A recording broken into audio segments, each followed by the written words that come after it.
Hello, everyone, and welcome to another episode of Hotline League. It is going to be a great episode because LTA is finally back. After months and years and decades and centuries of waiting, we now have games to discuss that are between North American teams. I'm really excited to get into it, and we have a great guest, but before we introduce him, we're going to introduce Cubby, my co-host for the evening. Cubby, how's it going?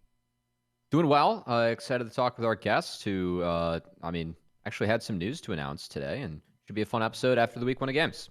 Yeah, I'm excited too. What was this? You were saying as we were getting ready in the pre-show that you've had a really crazy week. Yeah, I just had a lot of casting this week between NACL, LPL. The Europeans are a little bit busy, so I need to have a little bit more use in the unofficial broadcast. And also had a cool opportunity by university that I went to. So my alma mater, Miami, Ohio, they hosted the ESC Conference Championships, which is pretty much just the MAC for gaming. So I got to work with some of the student casters and watch Ball State win. But I had call times at 7:30 a.m., 2 a.m., and 12:30 p.m., all like back to back to back. So I've been casting for the last 5-6 days, and I cast again tonight for LPL English. So I've been busy. I'm sorry I missed the Magic thing, but that would be why. So I was bummed about that. Well, I'm happy that you've been busy because I think being busy these days is a good thing to be. It's good. Yeah. Mm-hmm.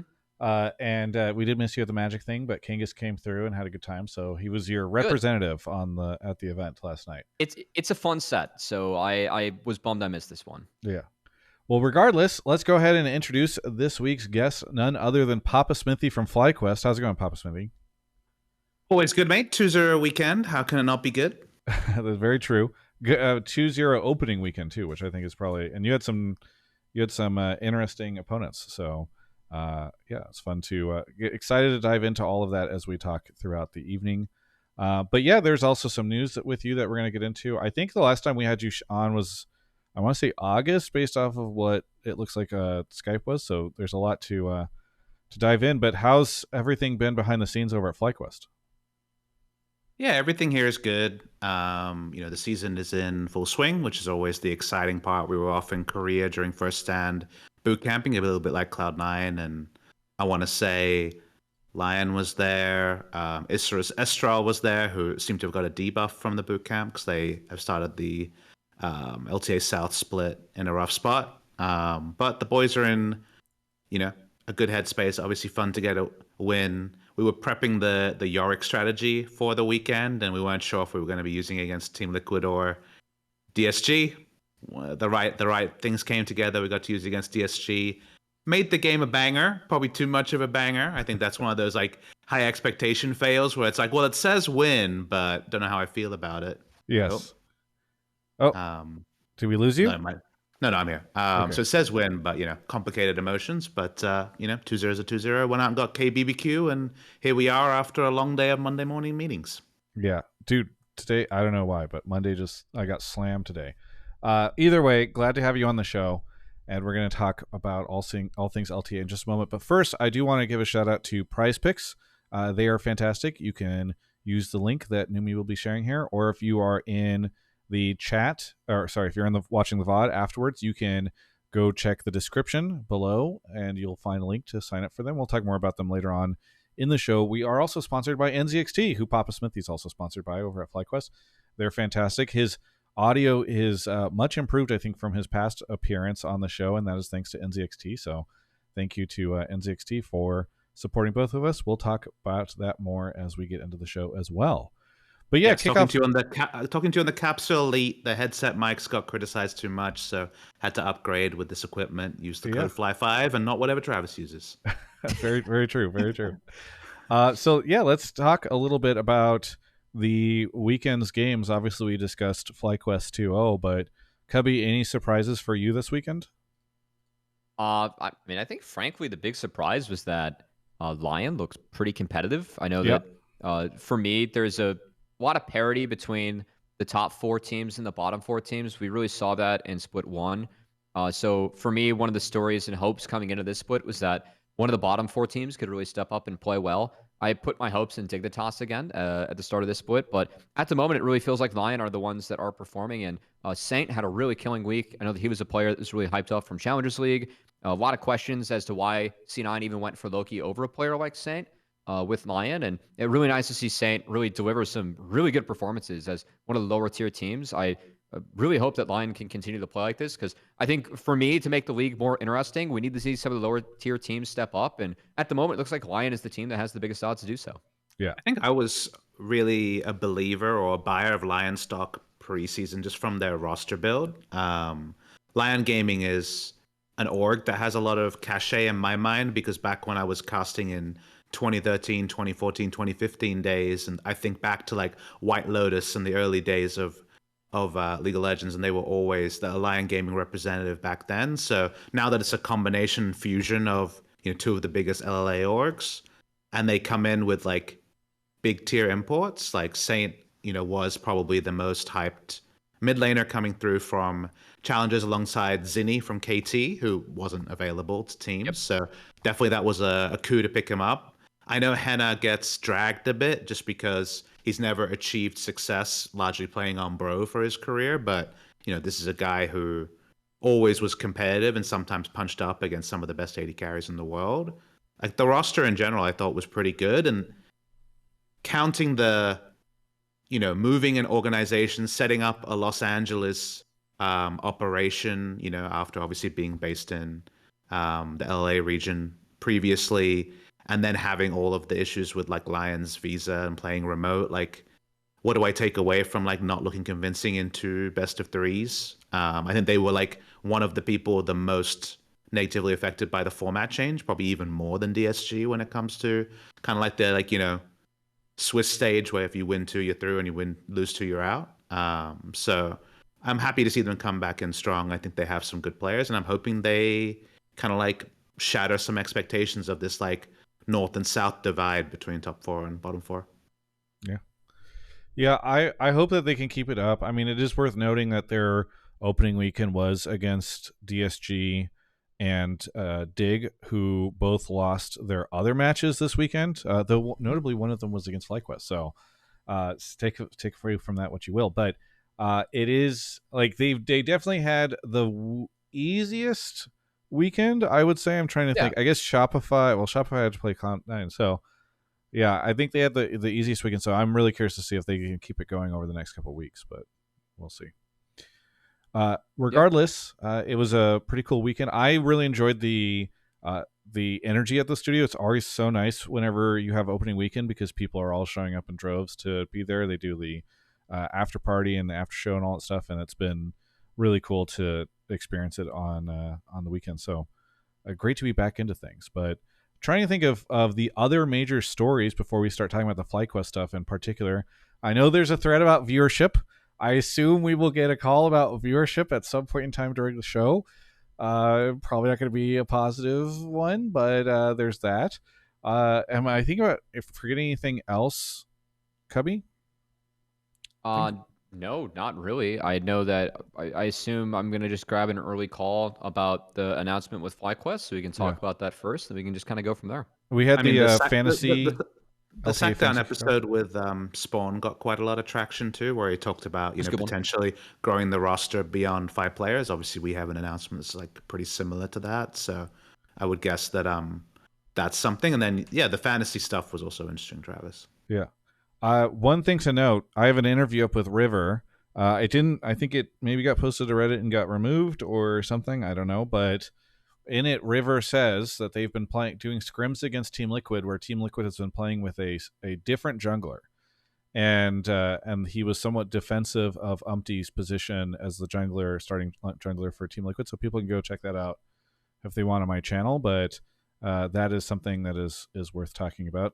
Jamada seems to disagree with River's position on Umpty, as Jamada in chat says, thank God, in all capital letters. But yeah, Cubby, I assume that was one of the things you were alluding to last week. Yes, it was that and one other, actually, which I don't think has actually made it out. But there was another team in LTA that was running tryouts for multiple positions. So quite interesting. Yeah.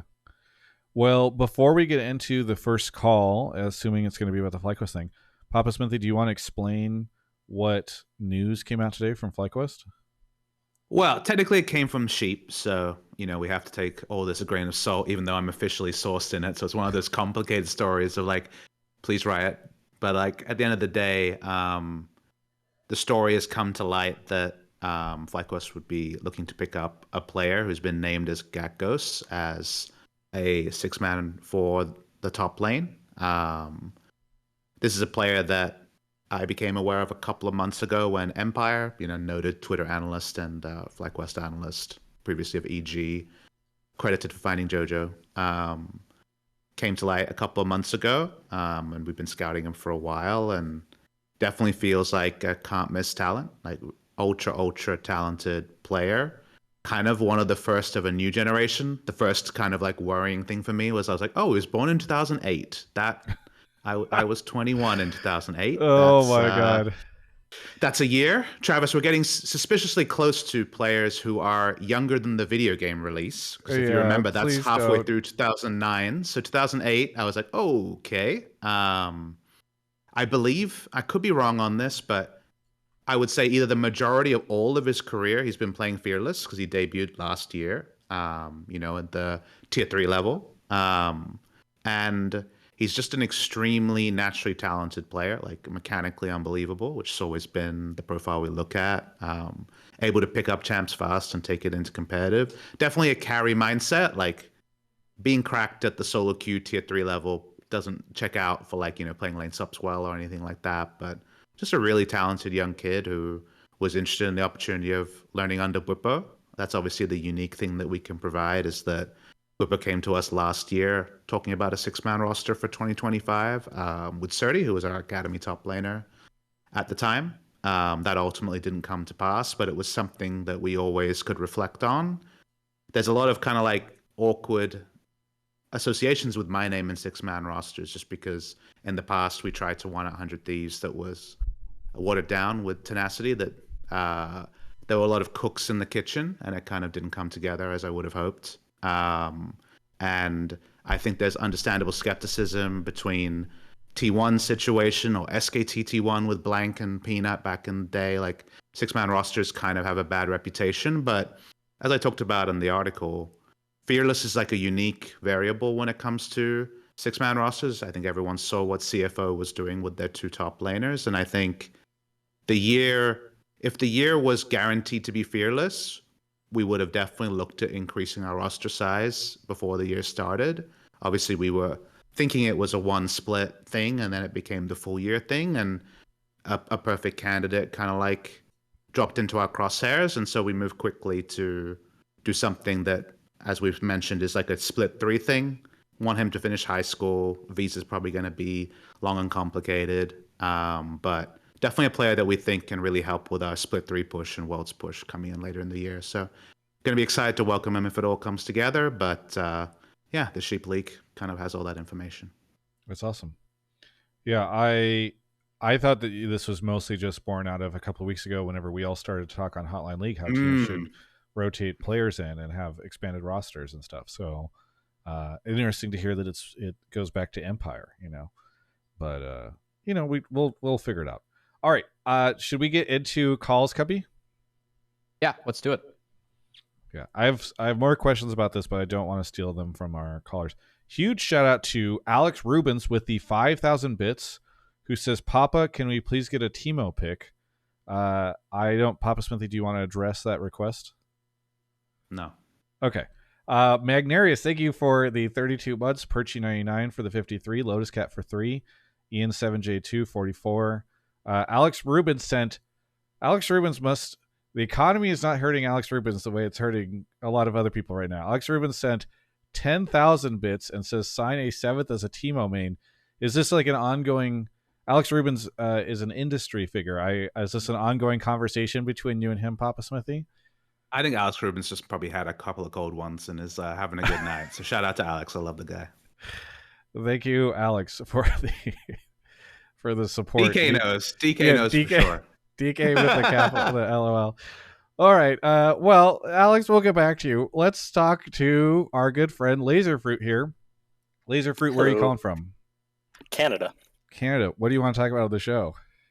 So I wanted to ask Papa what went into the decision to bring over a Division 2 LFL top laner into their 6-man rather than a domestic player like Zamudo.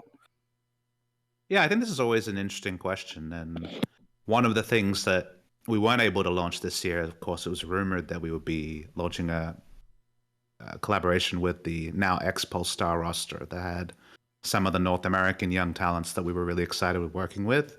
That roster that was rumored slash confirmed slash no longer there would probably have been pretty close to what like a FlyQuest Challengers would have been if we were on a roster in 2025. Obviously, the league changed, the full promotion scenario changed, and as we talked about, it just wasn't something that really made sense anymore. And so that had some of the North American players and roles that we were really interested in. When it comes to top, Zamuda's a player who's been around for a while, even though he's still very young and very talented. There's Crimson, there's other top laners who have potential. But it didn't exactly fit what we were looking for. And when it comes to scouting, the nice thing about where scouting's at in 2024, 2025 is that the level of opposition is actually easier to control for than like when we tried to scout in 2019 and it was like, wait, if they're playing as academy mid laners, can you tell how good this mid laner is, kind of things that were an issue. I think we've gotten better at looking at POV footage and working out how mechanically blessed a player is, independent of their surroundings. And when it just came to like the potential sliders or just the eye test, at the end of the day, Gakgos scored by far the best. So whether he was playing in LFL2 or in a first division team or whatever, like he just would have been a player that was the top of our list. I know a lot of people know that we were looking at Jojo top last year because of his like individual prowess outside of, whether he was a top laner or not. The only other top laner who was super interested in now, of course, is a star is Siwu, who was in Dam 1 Challengers playing with Saint at the time last year. Like he was another like holy moly, like can't miss top lane prospect. And we look at Gakgos and he shares a lot of traits with a player like Siwu. Doesn't mean that he's gonna come up at the same level. Not a overall comment on his current level, but just has a lot of potential. So at the end of the day, I have a lot of respect for Zamudo, Crimson, the other top laners here, and there are other roles where the next up player is a North American resident, but for top lane, Gakgos was just a kind of like tier above, so we're going with the eye test there. All right, Cubby, here's your chance to stick it to one of these team executives. All right, he's not using North American talent. What do you make of his argument just now?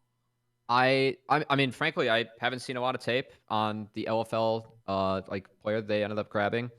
I actually find it really interesting with the new ecosystem because, like, what PapaSmithy was hinting at with the Pulse roster that would have existed would have been players like Kryra, Toasty, and Cryogen that I think are like really good and potentially next up LTA players. And it's like quite a bit of a crime that they aren't playing in NACL, but that's a different story. But it's interesting because it almost feels like with the ecosystem now, you have access to them when you want. And it's like you almost have to invest more to bring in an import and have them actually be in this ecosystem. Whereas I feel like a team like FlyQuest next year, if anything changes and they really want to grab those players and have them on the main roster, they could. Or again, partner with a tier 2 and they could.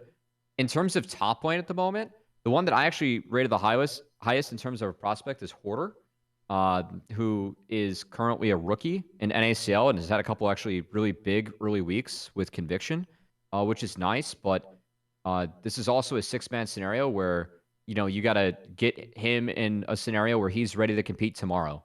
But besides that, Zamuda's had a really hot start to the season.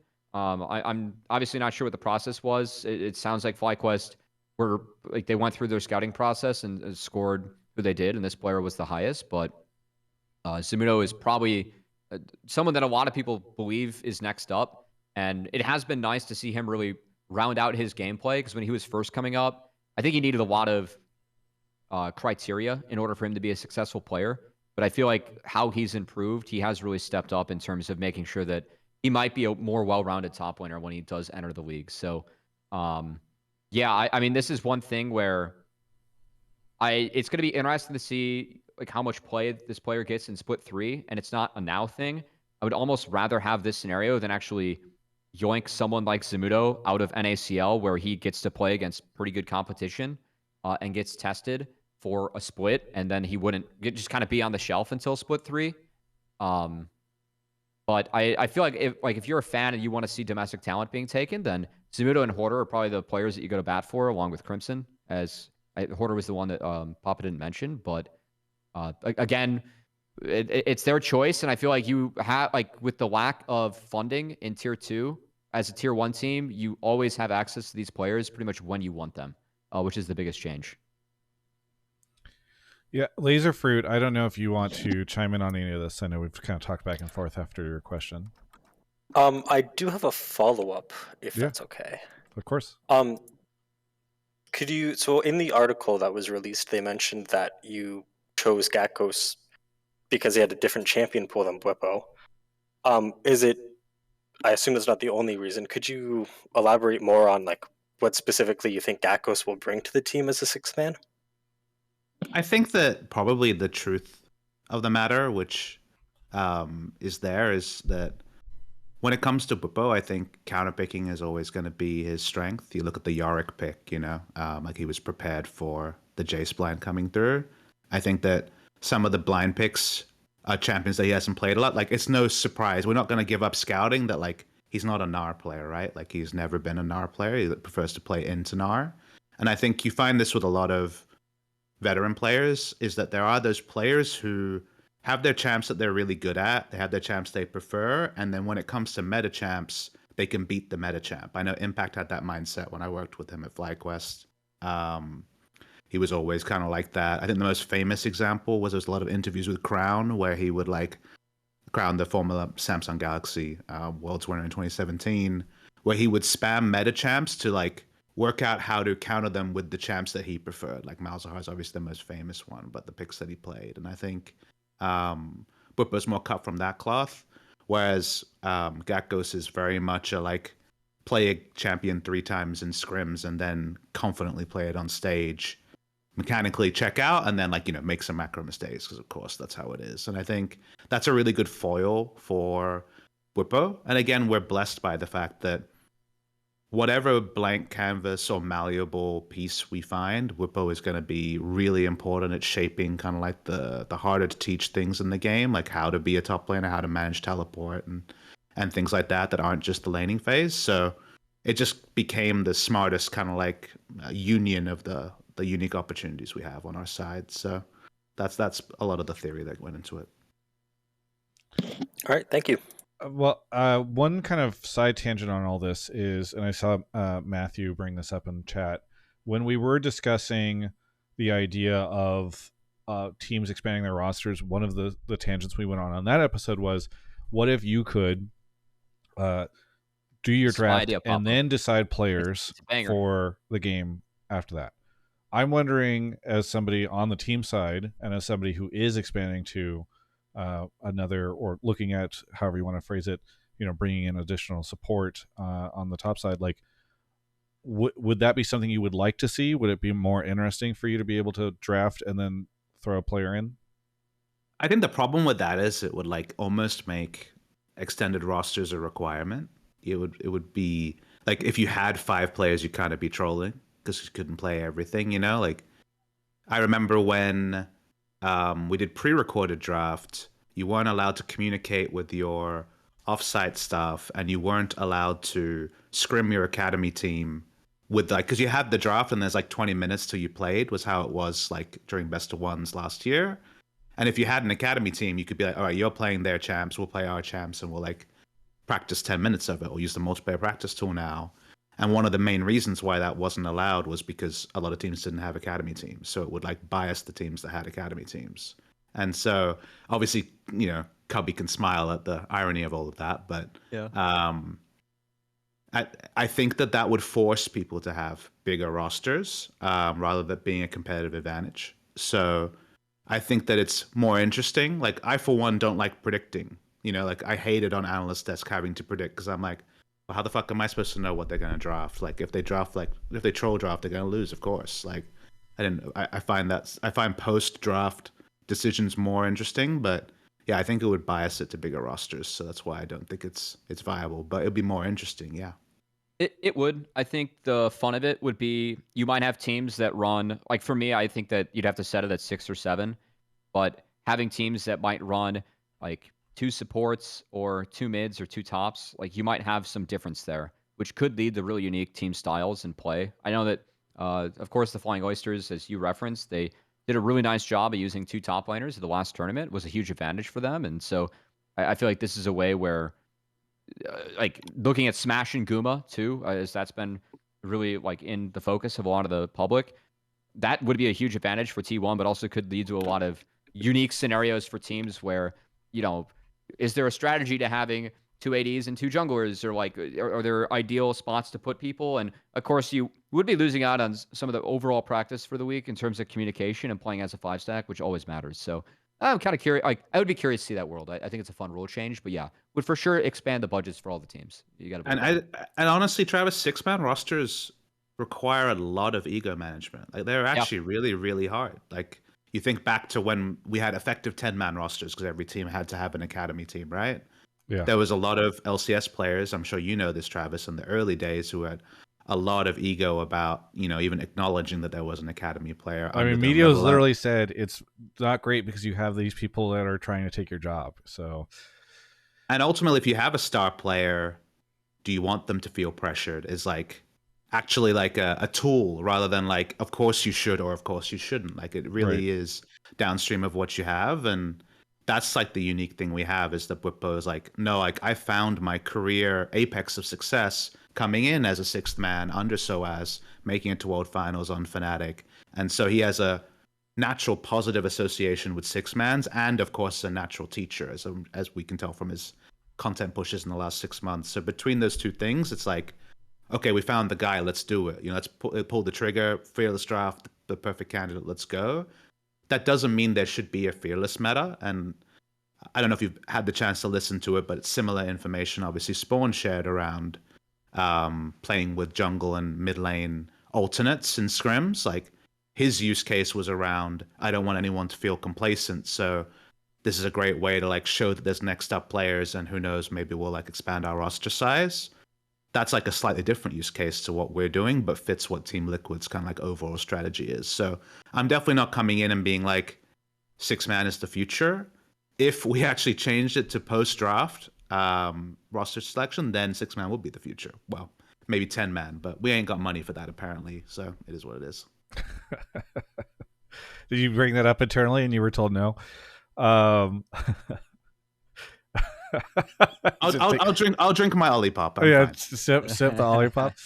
That's funny. All right, Lazerfruit, anything you want to shout out here at the end? Sure, I will shout out PrizePicks and NZXT. Oh, that's such a generous shout out of you. Thank you so much. Right, and thank you for answering my question, Papa. Pleasure. Have a good one. You too. All right. We'll take another call before we get into the next or into our first sponsor shout of the night. But I do want to shout out, let's see, Magnarius, Spud Tugger, Hust Bust for 44, Wafflefoot for 67, Alex Rubens with another 1,000 bits, who said, unless they draft Timo, in reference earlier to the 6-man draft situation.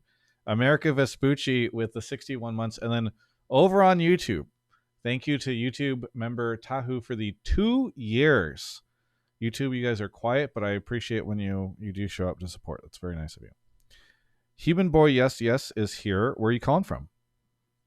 I'm calling from the Twin Cities in Minnesota. Is my volume good? I bumped it up a little bit. Yeah, Sound great. Yeah. Little, if you can pump it up just a smidge, that would be great. But other than that, you're good. Sure. What do you want to talk about on the show?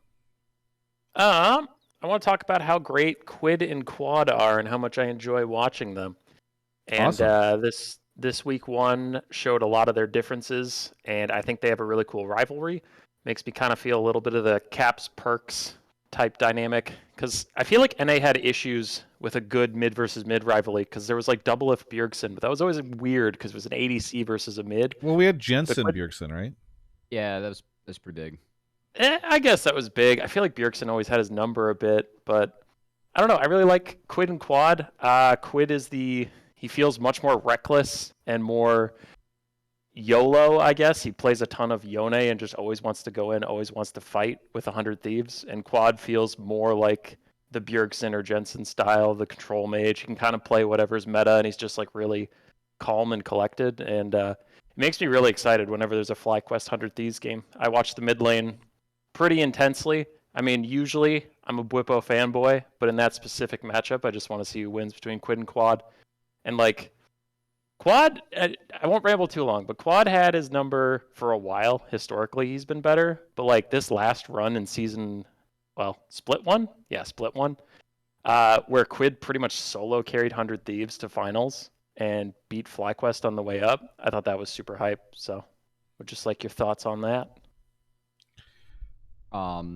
I know that like PapaSmithy, something you said before about Quad and the value, a lot of that gets slept on by people, is that he always knows his role and plays what fits the team, in a team that does have a lot of unique styles. And I will say it's kind of fun to see that clash up against Quid, who for me is a really, flashy, a little bit more melee heavy player.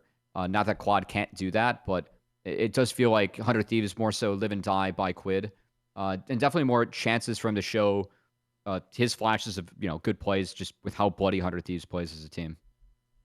I think it's pretty energizing to hear the caller have this take, because it almost feels like a meme take if this was 9 months ago, because like this was a notable matchup because you'd swapped two vowels and they had the same name, right? Like, people still make the like, if you name someone QUOD, maybe they'd be sick, kind of like as the like glass half full take afterward. But it is, I'm happy that the differences between the two are pretty stark, and they're actually the perfect player for their team. Like, I think, when you have River as a jungler, an enabler jungler, I think that's a team calling out for a star, and sometimes that's Sniper's Riven, but I think a lot of the time it's like Quid doing his best like MVP duty kind of play, and he's a really explosive player, and I think he plays into the strengths of their team. And then the thing about Quad was like, he understands his role and is so consistent, but can have those same high highs when he's like pushed to. Like, it's almost like he'll play his role. He's like, all right, Inspired ain't ganking. I'm just gonna like try to farm and make sure I don't die to ganks. Like, he very rarely has bozo deaths, as I would call it. Like, just like pushing up too far. He doesn't allow himself to get into bad positions, and then will carry when it's his time to carry. And I think that's like something that we really needed on the team. And I think he's very strong at it. They both have great personalities that they've kind of played up to. So for it to start as like, eccentric names playing each other, and then for them to both have like fully formed kind of personalities in and out of the game as import players from Korea, it's great to hear that you're into it, and I'm happy that both of them now. Like, one thing you guys will notice, I was actually reflecting on this when I was watching the games at the studio, is like, nobody says the wrong name anymore. No one's like, Quid, oh, I mean Quad. Like, they now both define themselves for who and what they are and stand for something, and I think that's awesome. Yeah. No, I mean, it's been really neat to see them come into the league around the same time and to sort of establish themselves in their different way. I don't want to echo everything Cubby and PapaSmithy just said, but like, I don't know, they've been a really neat sort of sub-narrative to a lot of the more broad conversations that the league has had for a while. And I'm very hopeful that they stick around. I mean, it's so cool that this is the type of stuff that I think really gets helped by roster retention and roster stability, where you can start to have these narratives form. Because quite frankly, I think that if we had done the normal, what is the analogy I'm looking for? Merry-go-round or whatever. That you would just have a situation where they'd continue to maybe we would still have names getting mixed up and whatever, and their identities wouldn't be as fully formed as players because they might be on different rosters where they're expected to fill different roles and they're doing it in different ways, or maybe one of them is struggling isn't. And so this is the type of stuff that I do think is really healthy for the league, because it does allow us to start to form those long-term narratives, and it sounds like that's kind of what is happening here, at least to you, caller, because they both developed in North America as well. Normally North America is great player, oops, they like went to die in North America kind of vibe, or in the past it was paychecks, etc., etc. Like, Quid obviously was a rookie coming in, and almost got kicked was the outside narrative. I actually don't know how close he was, but I'm sure they were evaluating other options and then stuck with him, and he had paid him back with an MVP split, and he's been strong ever since. Quad came with a really, really bad reputation. Like a lot of his story before coming out of academy is unknown, but he was a super rookie that never turned it into LCK success. I was actually speaking to him at the end of the year. At the start of the year when he came back, and he was like, "Yeah, I really needed like 6 weeks to decompress because I've actually never played a full year. Because he had he took a break during his career at 19. He retired. He had actually never played a full spring split into playoffs in NACL in our case into a full summer split with travel. That was something that was new to him, even though he's not 18 years old. He was 21 at the time, and I think he's developed a lot since he's been here. Obviously, the English side for both of them is there, but even gameplay wise and the role he plays, he's grown up a lot here, and it's good to see import players able to increase their level and play better than they were able to play in other regions in North America, because that's not something you would associate with North America historically. Yeah, I think 100 Thieves holding on to Quid definitely deserve a bit of a shout out with that. Also, even just sticking with Ayla this past offseason, who a lot of 100 Thieves fans wanted out, and then we've started to see more of the glimpses of Ayla that I know we've both seen in the past. PapaSmithy, this split been a little bit better for him. So yeah, it feels like a couple instances where retention was definitely not only good for the fans, but also good for the players, which is always a positive. I think talent evaluation, I should bring it up to you, Cubby. There was all those years where you were casting Academy where it was how many of these top players should be in LCS was the thought, right? And they were usually prospect players, but people were very slow to promote. There were buyouts, etc. Now there are players in challengers UG, obviously, if not for some other things, would already be there. There's some arguments for other players. Obviously, there's if the near airport players were fully invested and wanting to be in, could they be in? But in general, it feels like the best players are in the LTA. And I think that talent identification and we're sticking with this guy. No one's sticking with a player because of nepotism, people would have argued years ago. The players, I think, are being well identified. They're being stuck with for the right amount of time, and they're putting out results. So I think that's an underrated, unsung part of the LTA right now. Yeah, it's gotten better. The economy has certainly helped with that too, because you don't have these scenarios where when TLA were at their peak with that Yon Ayla roster. I mean, we were sitting on broadcast being in a 10-man league, these guys could take 6th, 7th, 8th in the league, and we didn't feel too outlandish in saying that for LCS, right? It doesn't feel like we're saying that anymore, even if I think Dark Zero is a really competitive team. The fun part about this too at the end of the year is that we do get promo relegation, right? So yeah, unironically, that should help kind of in its own right identify the right talent to make it up. So yeah, there are still some players I feel like could or should be moved up, but usually it's not as bad as it used to be, where it's why our tenacity can be not in the league. I don't feel that way for players outside of UG, who of course had extenuating circumstances that led to him to still be in NACL this year. Yeah. All right. Hey, thank you so much, Human Boy. Anything I did want to throw add to in this? I want to throw in one last thing on the point, because you guys touched on it, but from a fan perspective, I definitely agree with what a lot of you're saying, and I feel like having consistency in a roster makes it a lot easier to be a fan. Especially if you keep your star player, like Quid or Quad or Bjergsen or Doublelift. But Doublelift hopped around a bunch, so I found myself having a hard time caring about the teams he was on, because I didn't feel like this is unfair, but as a fan, I was I don't feel like Doublelift cares about TSM or TL or Curse or DLG, because he keeps hopping around. But Bjergsen was TSM, and I really hope that Quid and Quad have that feeling for me, where it's 100 Thieves is Quid, FlyQuest is Quad. And so far, I mean, if I'm not mistaken, they both came up on the rosters they're currently on, so they feel very integral to their team's identities, and that's just pretty great. Yeah. No, I do appreciate the additional thoughts. Is there anything that you want to shout at here at the end? Yeah, it's a different game, but I am a Warhammer 3 multiplayer streamer, so if anybody plays Total War Warhammer 3 and decides to do some PvP. We host tournaments every week and all that nonsense, and we're getting really close to 15,000 subs on YouTube. So, Whoa, good for yeah. you. Is it Thanks. good enough yet compared to Warhammer 2? Because boy, I wanted to like it so much, and I just could not get it together. The launch sucked really bad. Yeah. And then they got it together, and then they tried to steal a bunch of money by releasing terrible DLCs. Yes. And then they said, we're really sorry this time. And then they got it together. The game's actually really good now. It has been for 6 months. Is the main mission still, or main campaign still, like you have to be in the hell or whatever it's called and like dishing stuff out?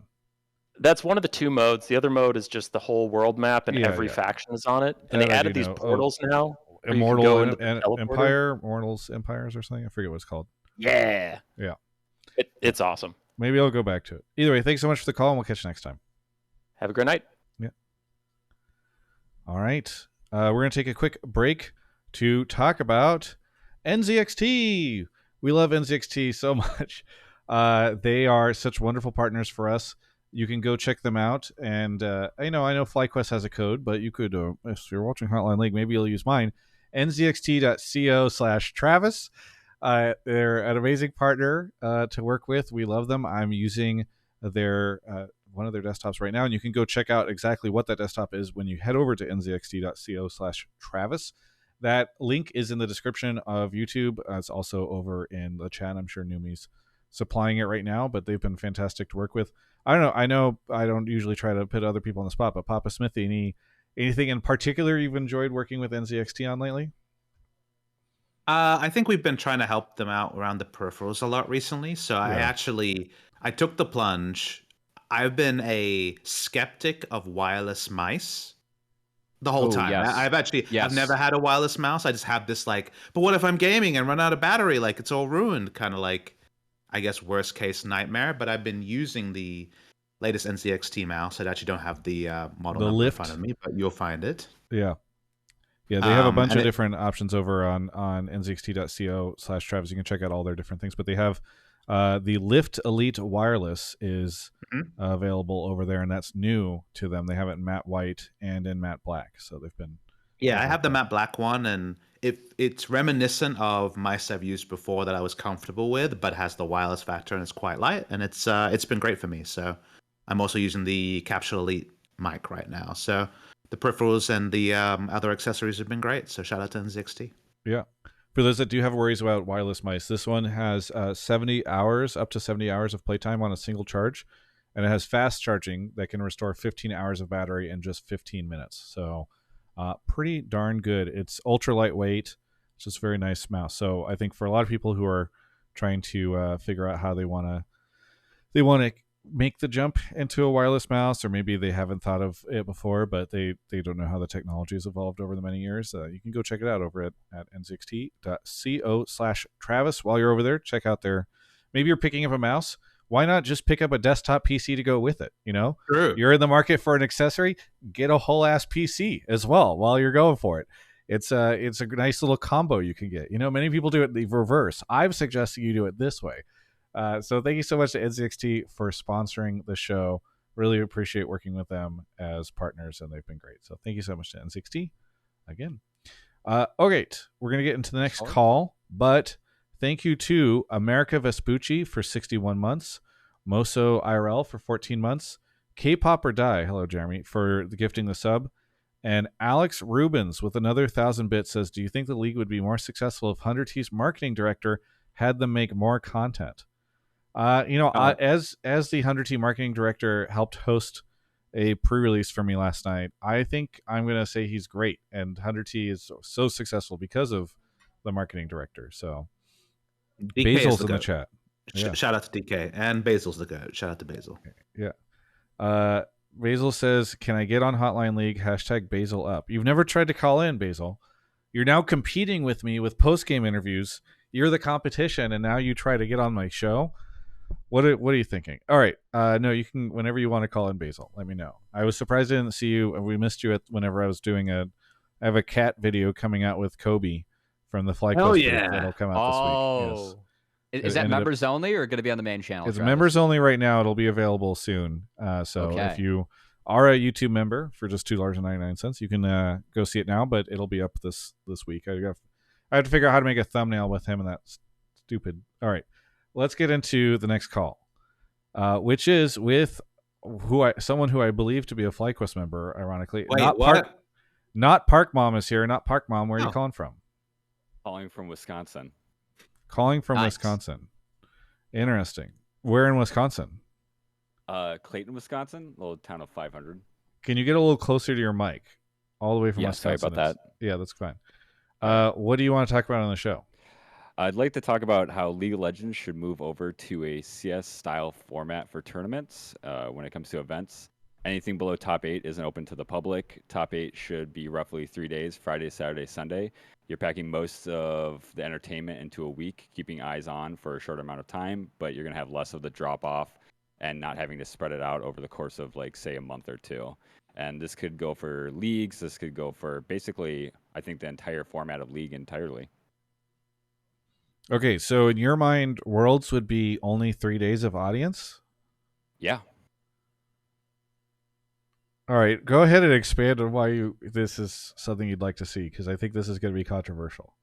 I think if you look at things like the major for CS, which the only exception would be the recent Asia Perfect World major, where they had it open to the entire Chinese audience. Most of the majors run coarsely through 3 days, maybe 4 to the open general audience, while most of the group stage games or Swiss stage games are played behind closed doors, and it's a lot more hype. I think you're cramming so much in over a shorter period of time, and you're going to have major upsets way more likely, but you're also going to not have that huge drop off that we're seeing with a couple other tournaments and leagues. Okay, so but help me understand how having the first part without an audience helps with hype. How does it help with hype? Like having group stage behind closed doors? Yes. Oh, okay. Yeah. No, that's perfect. Because that's like I'm more in, like, I totally understand hey, it's weird whenever we have Worlds and then we wait a week for finals to take place, and it just sometimes feels almost like an afterthought, especially if it's been decided. But the part that is wild to me about your take is hey, get these fans out of here. We don't want to see them before top 8. How many fans are going to these, like, not even top 8 games, though? I can tell you in 2022 in New York, people were pissed they couldn't get tickets to the Hulu Theater, and they thought it was too small for group stage. I think if we really want to, do things right, we need to be selling out stadiums and stages fully packed. But the only way we're going to be able to do that for certain events are going to be via, shorter timelines, in my opinion. I can pick up maybe some of where Parker's coming from. I think one of the things with CS events, Travis, is that they don't do multiple cities usually. Sometimes they do a studio into a stadium, but they don't do like stadium here to stadium there to stadium there, etc. No, I remember it's like Katowice does that for. There's a lot of the CS:GO tournaments. The amount of costs there are in like renting multiple stadiums, getting multiple like stadium holds and things like that in general, and moving kind of like production stuff and thing is obviously massive. And obviously League of Legends Worlds is more like a festival, a spectacle, like a month-long like pilgrimage around a country kind of vibe, which is what they go for, and it's like unique, and I think it's awesome, but it's obviously also extremely expensive. So if you want the final to be in a massive stadium, then renting the massive stadium and doing like a sub stage or like, without fans or whatever for the parts until you get to usually these days CS does top 6 in the stadium just because it's 2 best of 3s, 1 best of 5 over 3 days, which sucks compared to top 8s, but you're dealing with what you're dealing with. I understand from a cost saving perspective it's there. I think the major, like, I can give or take, like, the Shanghai major had a crowd every day. Worlds in China should have a crowd every day, but I do see where Parker is coming from. Not ParkMom in this case, in that I just think that the idea that there's lots of domestic leagues that run for a long time that Yeah. sow into domestic playoffs that go to international events fits some regions very well. Obviously, Korea just had their highest ever regular season viewership, and fits other regions not as well. And so experimenting with different formats or an increased focus on international competition seems like an inevitability over some time horizon. It's just unclear how long that will be. I think that's where I'm at. Like for me, the big league events, you can still have the majority of that in person, especially if you're able to sell tickets. But it's not like the studio for uh, LTA and LEC are really big, and that revenue isn't being really felt by the teams. So if you could, again, I think that a lot of the push for streaming scrims actually comes from a bigger problem of fans just feel like they don't have enough games, or just want more content. If you were able to have more competitive games, if you went for somewhat of a remote setup with what CS does for a lot of the qualifying, I think that's where I could get down with this idea. In terms of the giant events, I feel like that is a big part of the league's spectacle and lore. Just the fact that Worlds is always one of the biggest gaming events of the year, and I don't think that Riot would want to ditch that anytime soon. So, but that said, I'm down for like Riot's never multi-stream. They've never really done remote play. I'm totally down for that. If they're going to make changes and have some more gameplay going on, I know that Travis, you mentioned in a recent episode, like if teams like Lion and DSG have to take 2 months off before we see them again in Split 1, like why can't they go compete in other stuff? Which I thought was actually a really big deal that you were bringing that up, because obviously the exclusivity clause is a big part of the league. I think that that's something that I would be down to explore. But in terms of the big events, would still like to see it be fans packing up the stadiums if you can. Yeah. Do we have a viewership call later? Yes, we do. Yeah, we have one coming up. We'll hold that then. Yep. Yeah, I just one of the things that I think is rough right now about so many games taking place in the studio, because I think Worlds last year, didn't we have groups? Well, not groups, but we had everything up until semis, I think, in the studio, if I recall. I don't think they did quarters. I think this was the first time they did quarters somewhere. Because I'm trying to remember if they did quarters in Paris. Well, we were in a stadium, so definitely we were in a stadium for. We had groups was in the studio, okay. Quarters and semis were in Paris, That's and right, then finals was London. Okay. So that's what it was. Instead of having them do quarters, because normally I think they would have done quarters in another city or something, or maybe in the same city as groups, but in like a bigger stadium. They just did it still. They did quarters and semis in the same place. Okay, whatever. Regardless, I think it's tough whenever people are already frustrated that there are teams that qualify for Worlds, and then the only thing they get to do is like show up, play a couple games in the studio in front of an audience of like 250 people, and then they have to go home if they lose.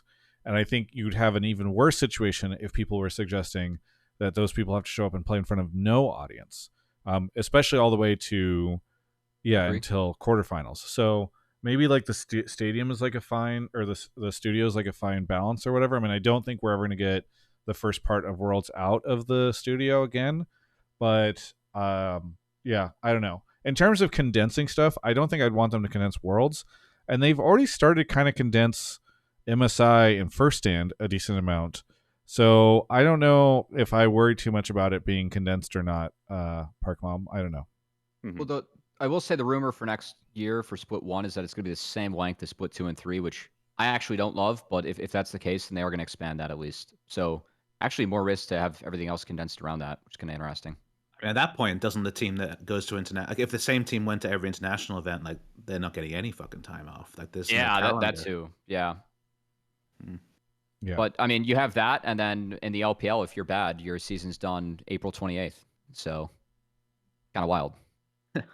I will say, ParkMom, I have thought that it would be nice. Like, I don't mind Riot taking semifinals and smashing it up against finals. Yes. Because I do feel like it's really weird when we get semifinals and then we have to wait an entire week for finals. The teams playing in finals don't like that either. Like that week sucks to practice in, by the way. So yeah. I think I'd rather have them do, and I don't know how you do back-to-back days or something like that, but like Friday, Saturday, Sunday, it's just tough because they want to use these massive arenas for the finals, and so getting those for 3 days is really tough. Like if they had gotten Chase for 3 days, it's shitty. I don't know. Yeah, I mean, if you're following Counter-Strike, the way they do it actually does solve one issue, which is if you did semifinal, final, then one team got a day off to watch the other team played back-to-back, and it's like, how do you solve that? There's no upper bracket, lower bracket. Yeah. The way Counter-Strike does it doesn't feel great, but top 6 basically where like two teams play to skip a best of 3, they play on the Friday. So like if you win a match in groups, you go straight to semifinals, and they do like double best of 3 into double best of 3 into a best of 5.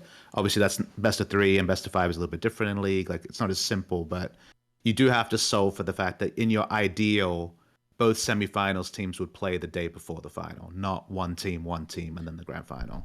Here's my last question on this, PapaSmithy, and ParkMom. You're proposing this as like, hey, we can save some money by condensing all of this. My question is, do we actually think they save money by doing this? Because what they usually do is they put semis and quarters into a much cheaper venue, and then they put finals in the best venue they can find, like Chase or Bird's Nest or one of these different things. When they do that, they only need it for like 2 days, right? I think maybe 3, because they have to do load in, and then they have to do rehearsal stuff, and then they do finals, and then they pack up they tear down right after. If you needed that massive arena for like 5 days, I worry how expensive that would be, and if you could actually save money doing it that way. I know now we're super in the weeds, but like this is just kind of where my head's at the end. Do you want me to go first, PapaSmithy? You can go. I think like money is something we always have on the back of our mind, but then the other thing that's always in the back of my mind is viewership, and you guys have a viewership question coming up, so I'm not gonna like, take that away right now. But I think when watching CS majors and CS events, because they're so consistently packed, people are always tuning in no matter what, whether it be E-League, whether it be PGL, Blast. It's very like, you know when it's coming, there's a certain amount of time for it, and I think like maybe League could benefit from that. I don't know. I think the League community is pretty divisive on any change or anything entirely at times, but it's hard to say. It's hard to do it with Worlds, but I would love a major system. I mean, I'm a golf fan. Like, it's Masters Week. It's a huge week. Like, everyone tunes in for that. I feel like CS is the same way.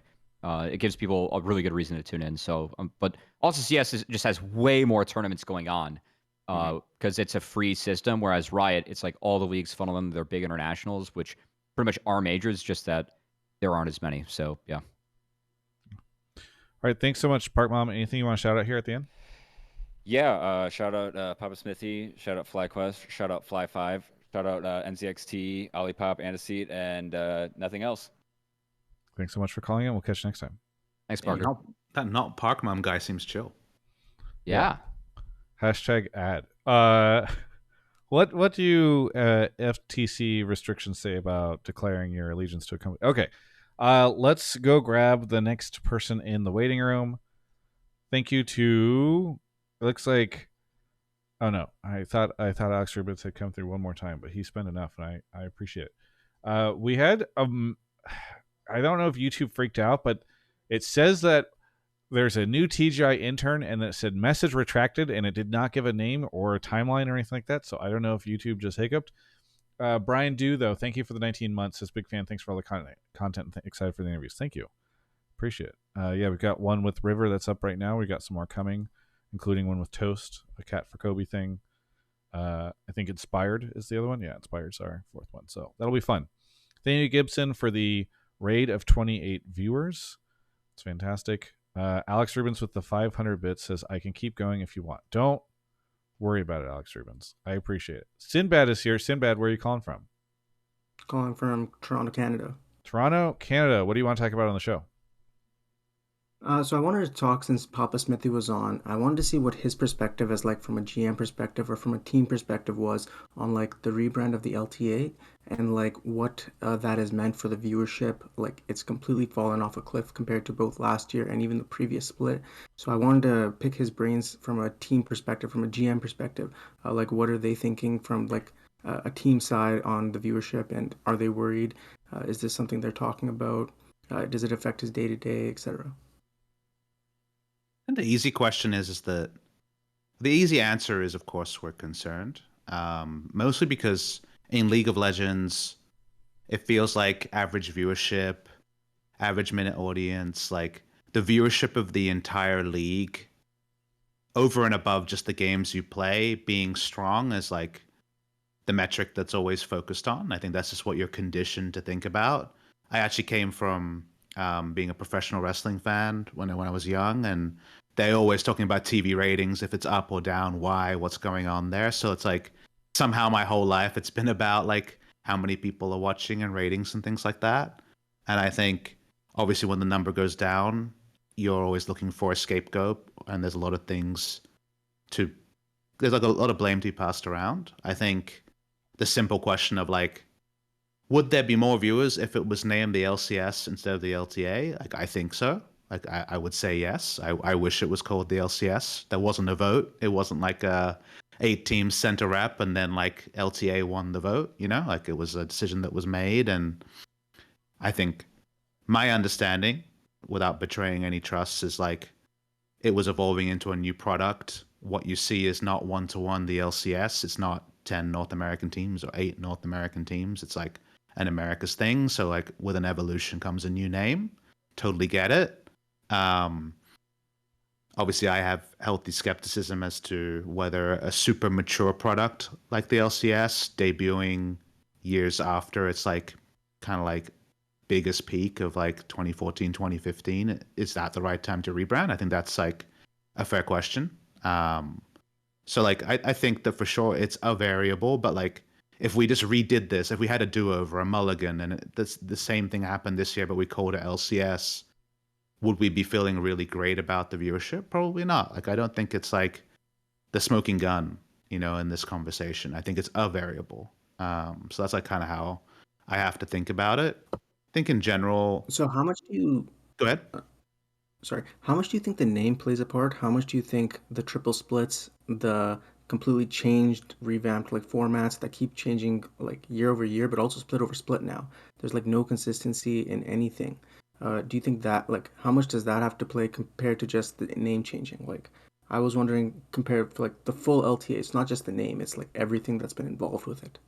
Yeah, I can sense the frustration in your voice. Like clearly you've cast your vote that you don't like the product that's on, and I think that me kind of like arbitrarily like using my experience in like silo to put percentages on is not that interesting. Like I think everybody will have a slightly different percentage, but I think in general, the fans get to vote whenever you put on a product as to whether they like the product or not by choosing to watch or not. That ultimately is the truth of the matter. And it feels like the LTA has lost the interest of some fans that were watching last year, and the same story of the LCS from the year previously and things like that. And so the question becomes why, and what do we need to change in order to find a new audience or reignite an old audience? And I think that's what was attempted with this year. Like, I don't think it was, let's change things and make 3 distinct splits with 3 distinct formats.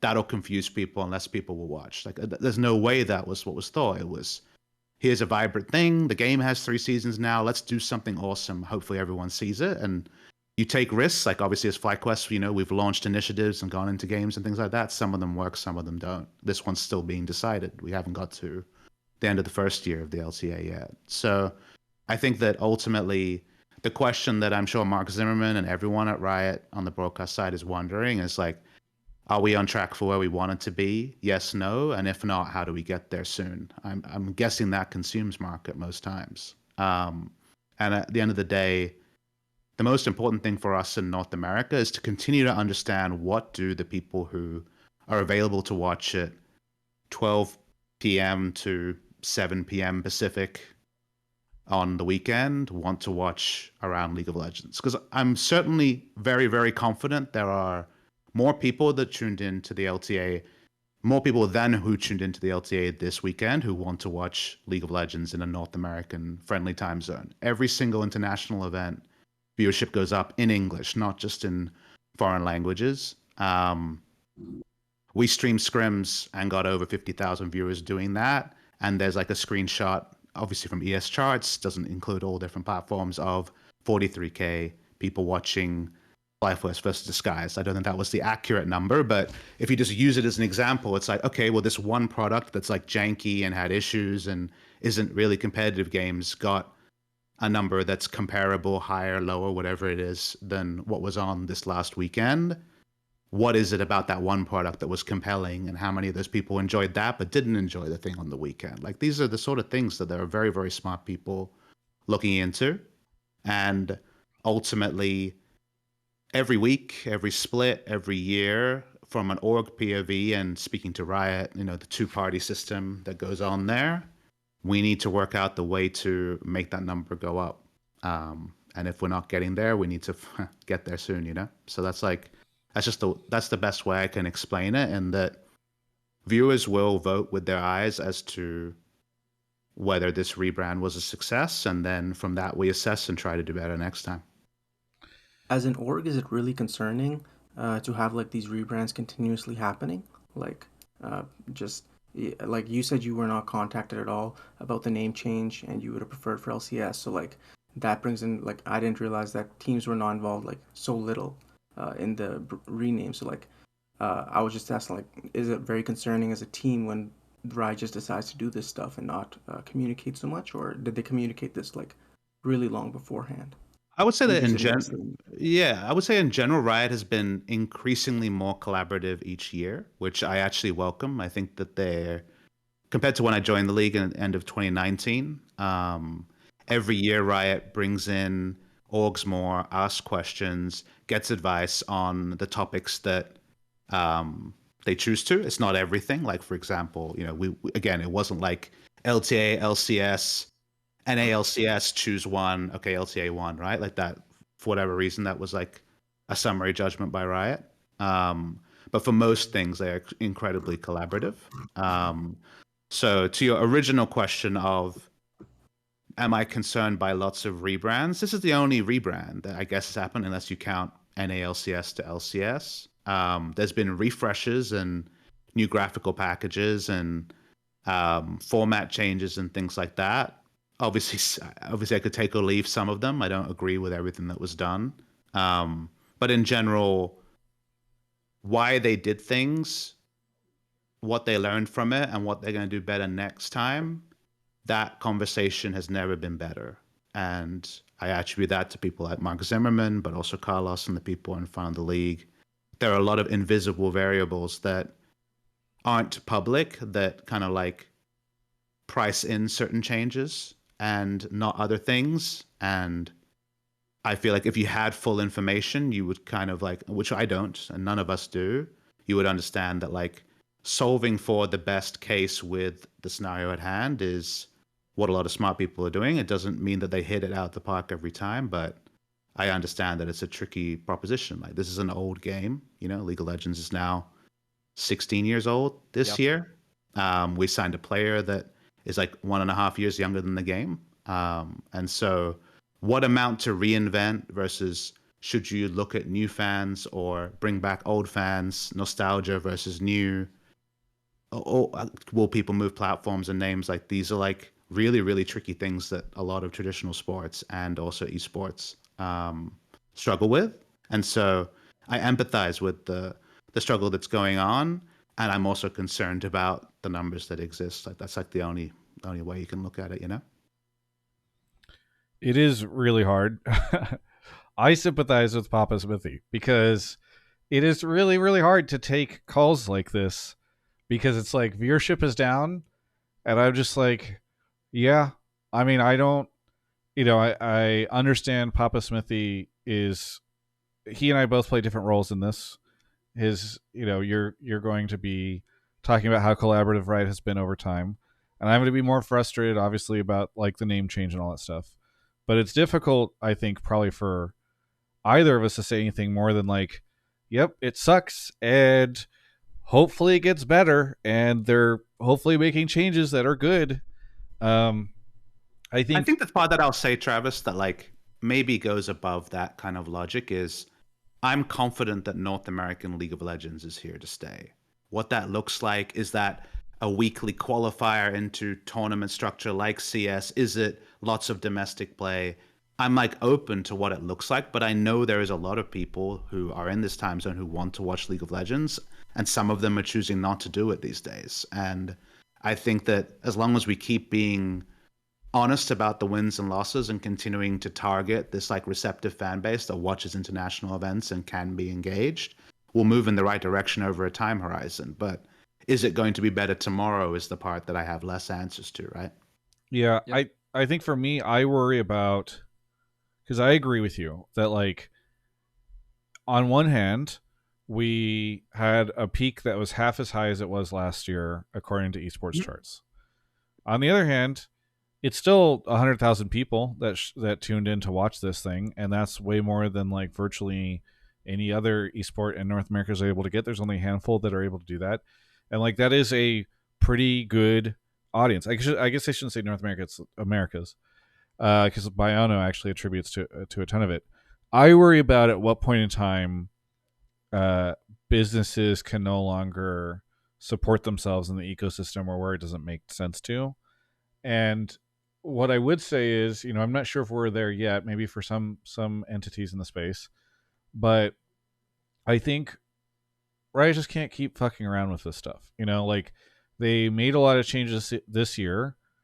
I would say that for many years now, they have made changes that do not seem as though they benefit the average fan of the sport. And if that is things like moving it to Thursday, Friday, or if it is something like changing it from LCS to LTA, or merging to become like an America's League, a lot of these changes are made for reasons other than this will be good for North American fans.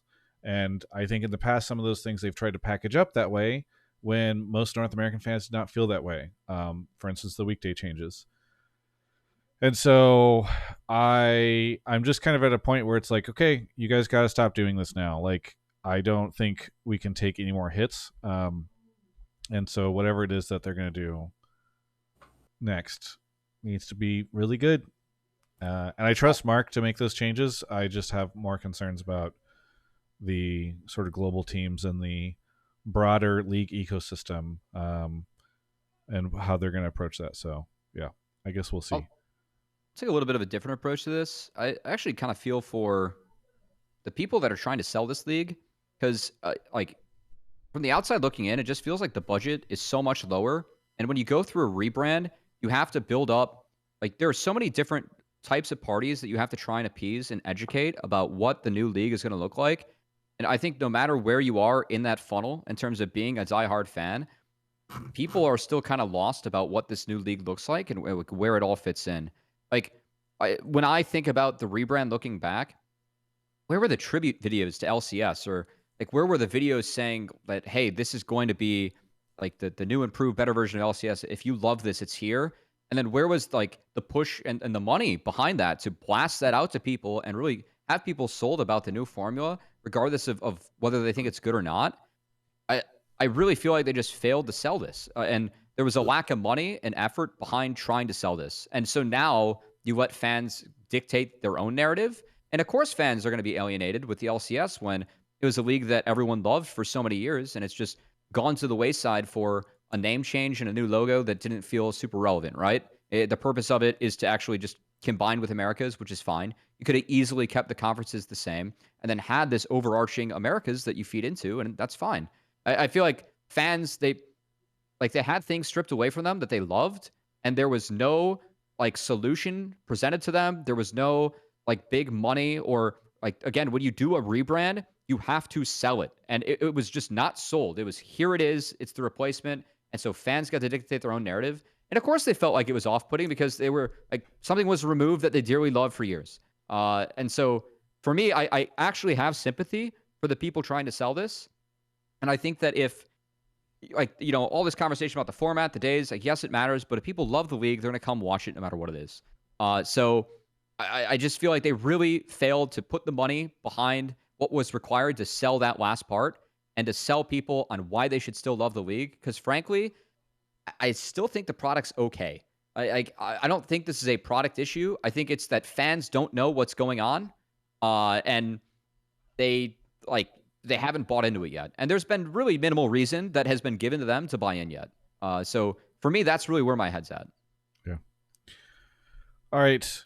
I don't want to hash too much longer on this. So I know, Sinbad, you asked a lot of questions, but is there anything that you would add here at the end as a fan before I give you your shoutouts? No, not really. I thought the LTA product's been okay. First split was kind of awful.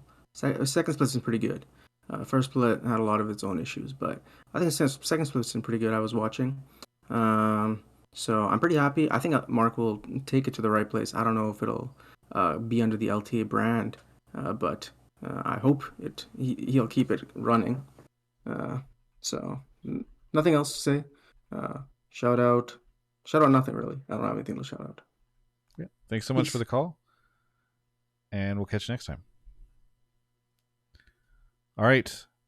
We'll take one more call. We'll do a break, and then we'll start to wrap up. We got Cool. 3 more callers, but I think one of them should go pretty quick.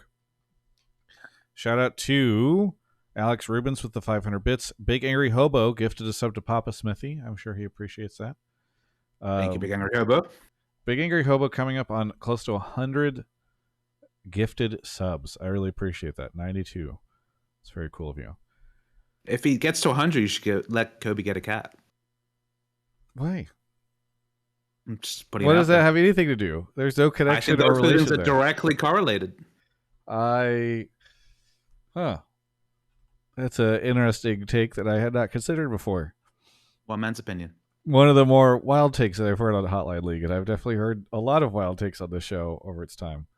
So, I'm so glad we got the viewership call out of the way. I'm so tired of talking about viewership. I know it's so bad and you can't ignore it, but it's just Here's what never a I'll fun say. Conversation. The one thing that like secured in my mind is that we should have had at least one round robin of all teams playing each other in January when the game patch was new and like the attention was at its highest. I think having not having all teams have any sort of round robin in January, I think will be remembered as a mistake.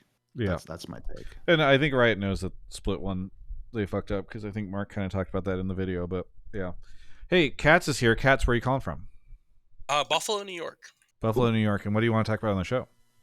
I want to talk about. I think this is a take you pulled me from. Is like 100 Thieves is very good for viewership for the league, especially in the fact with like the decrease in salaries and the like just amount of money in the scene right now is just decreased like significantly.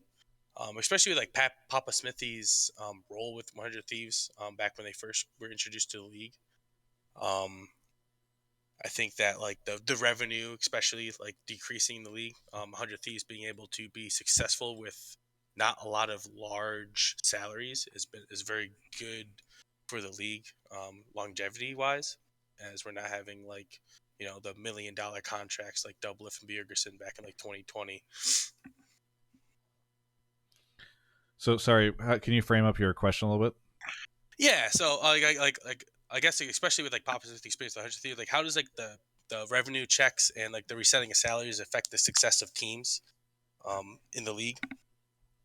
Yeah, I mean, definitely the business model that 100 Thieves was basing their League of Legends spend on in 2020 to 2022 clearly changed to 2023, even though they brought in obviously some of the GOATs in Bjergsen and Doublelift, and then kind of how they've approached the last, I guess you would call it 2 years, like since summer when Quid came in.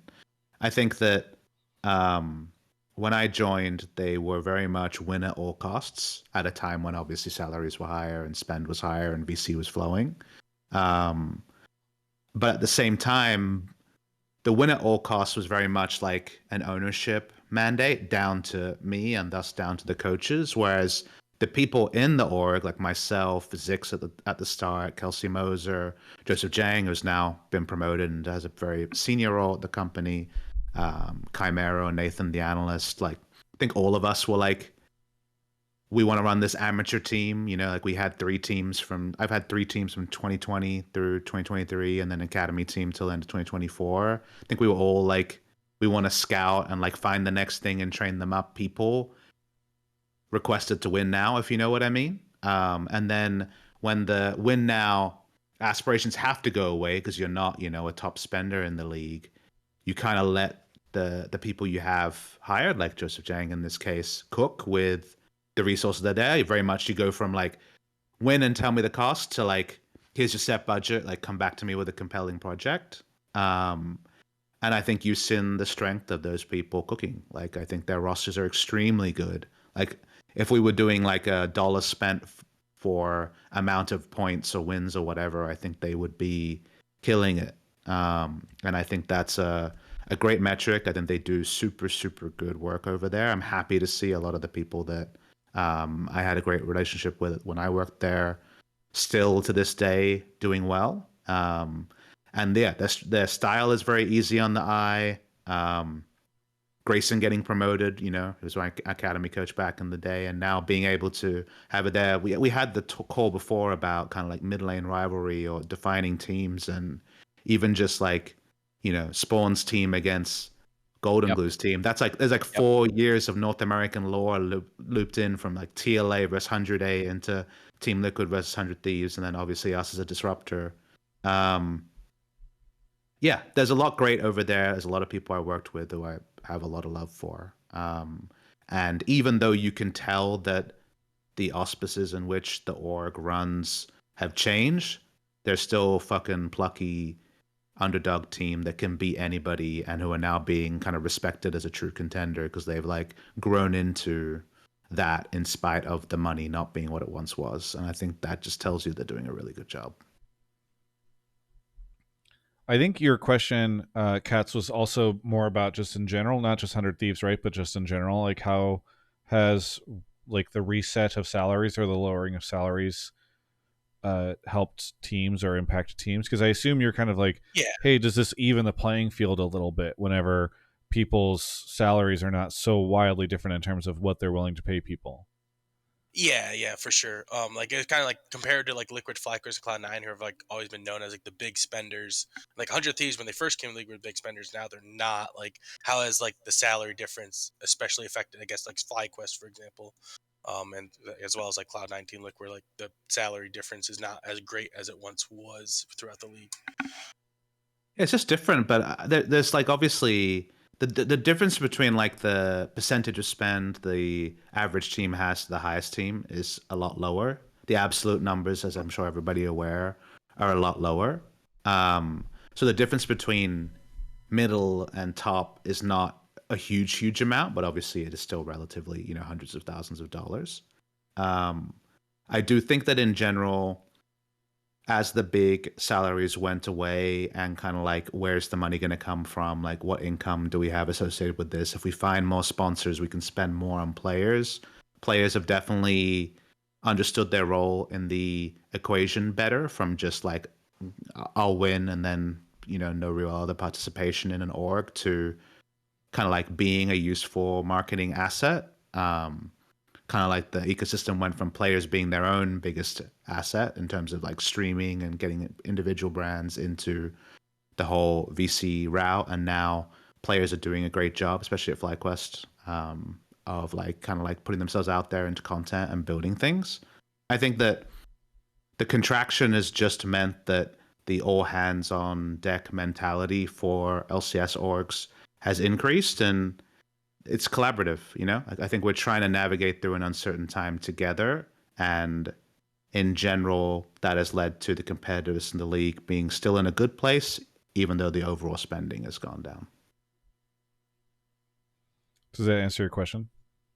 Yeah. I guess I have like a follow-up question. With like, especially with like the streaming of scrims, do you think that's going to like contribute to like an increase not only in like viewership but also of like revenue for teams? Do you think teams that do I that don't. will have an increase? I think that what we learned from the experiment with the Cloud9 scrims is there's clearly a receptive audience for that kind of content. How to monetize that, how often it can be reproduced, how much of it was a strong launch. We've tried to schedule stream scrims behind that, and still there hasn't been like an opponent for us, so we can't do more of it. Hopefully we can stream against Lost Returns in the future if we're ever in the same continent. Maybe we can get something going with Doubler's team or something like that. But I think that creating products the fans want is on everyone's mind as LTA viewership has struggled. It's like, okay, they're not tuning in at 3 p.m. on Saturday. Does that mean that we can find a way to get them to tune into something else Tuesday at 11 a.m., for example? I think that mentality and being plucky and trying to create things is the next best thing to everything. So definitely not going to say like streaming scrims is like a huge like financial like thing and everyone should do it. Obviously it's downstream of a lot of different variables and it was a once-off thing, but can that kind of content harnessed the right way between engaged teams be an interesting thing to help grow the league and thus hopefully have some revenue impact? I have to be optimistic on that. Yeah. Awesome. Hey, thanks so much for the call, CatZ. Anything you want to shout out? I want to shout out you guys. I'm listening to you since like 2017 or 18, like when you first started. Yeah. So NZXT, PrizePicks, and I also want to shout out my fiance Adriana. She supports me very much, and just want to thank you guys for putting on the show throughout the years. Thank you so much. Really appreciate it. Have a good one. Thank you guys. You too. Bye-bye. All right. We're going to take a quick break and talk about PrizePicks. Thank you so much to PrizePicks for sponsoring the show. It's been really great to work with them over the last couple months and even back last year during Worlds. They have a really cool service that I'm going to go ahead and play a little video for. So I'll mute the Discord now and we'll be back as I've demonstrated over the course of this video how PrizePicks works. This video is brought to you by PrizePicks, the best place to win cash while watching your favorite esports or sports. So I'm going to show you right now how this works on the app. It's super easy to use. So maybe I like Jojo Pyun at more than 9.5 deaths over the first 3 games of his series. And maybe I believe Mickey X is going to get less than 31 assists. I'll go ahead and hit finalize lineup where it'll show me that if both these things end up coming true and I play an entry fee of let's say $20, I'm going to end up winning $60. PrizePicks is available in over 40 states, including California and Texas. And if you sign up, use that link below. It's a big thing that you can do to help me. You can use code Travis whenever you make your first lineup of $5 or more. Win or lose, they're going to give you $50. Now, please only choose to play PrizePicks if you can do so responsibly, but doing so and signing up does help my channel very much. And you can actually join the discussion with other TGI viewers in my Discord. We have a PrizePicks channel. If you're trying to get into it, that's a great place to start. So thanks so much to PrizePicks for sponsoring this piece of content. Samuel says, Travis was using LEC for PrizePicks, not even LTA. That was filmed during First Stand. So I was not using LEC. I was using an international event. But why weren't the LTA teams there then, Travis? I don't think they were playing the day that I was recording that. All right. Oh, okay. Either way, thanks so much to PrizePicks for sponsoring the show. If you want to sign up for them, as I've demonstrated, it should be pretty easy for you to play it. You can do so using the link in the description or in the chat right now. When you do, please use code Travis. Using that code is incredibly helpful. Lets them know that we're sending you and also is something that does financially support us. The other thing is I did want to shout out the PrizePicks channel in our Discord, which is just discord.gg/Travis. We've been getting a lot of new people in there, dropping their lineups and sharing how things have been going for them over the weekend. Some winners, some future winners. So thank you so much to everybody who's joining the PrizePicks channel, and hopefully we see more of you in there. It's been fun. We've got some people in there that are kind of experts on all this, so they can answer your questions on how everything works if you have any questions. So cool. All right. We have 2 more callers to go. Cubby, you want to go grab the next one? Yeah, hopefully the celebrity's ready. All right. Thank you to Big Angry Hobo for gifting a sub to PrizePicks. I'm sure they really appreciate it. Hey, YouTube viewers, can I please convince some of you to maybe consider becoming a member for just $2.99?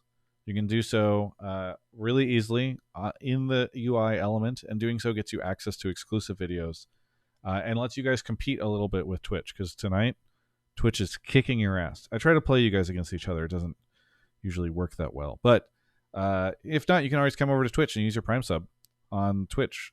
Kind of works out both ways. Big Angry Hobo, thank you for the 5 gifted. That's huge over there, helping on both YouTube and Twitch. Such a nice person.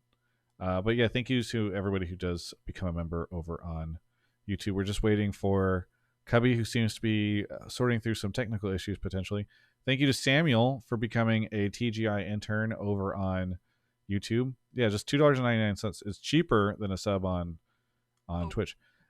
Definitely not Basil is here. Definitely not Basil. Where are you calling from? Your mom's house. From my mom's house? Is that what you said? Yes. Okay. That's we don't normally at this point in time we just decide you're a prank caller and kick you out, but I'll give you a second chance. What would you like to talk about on the show? I would like to talk about how I think that LTA is hard to watch right now because player branding is really weak, and orgs do a bad job at not only highlighting their players but also creating a narrative for them to grow their brand. So it's a lot harder to cheer for teams because instead of cheering for players, we're kind of just cheering for businesses that, like, once a player switch over, it's hard for me to be like, oh yeah, I'm going to keep supporting 100 Thieves, because 100 Thieves isn't really anything without the players that they brand, which they don't. Does that make sense? Little bit. I would agree that I would definitely agree about this with FlyQuest, right, Basil? That they are one of the orgs that is struggling at this the most. Don't get Choose your me words fired carefully. now. Don't get me fired now.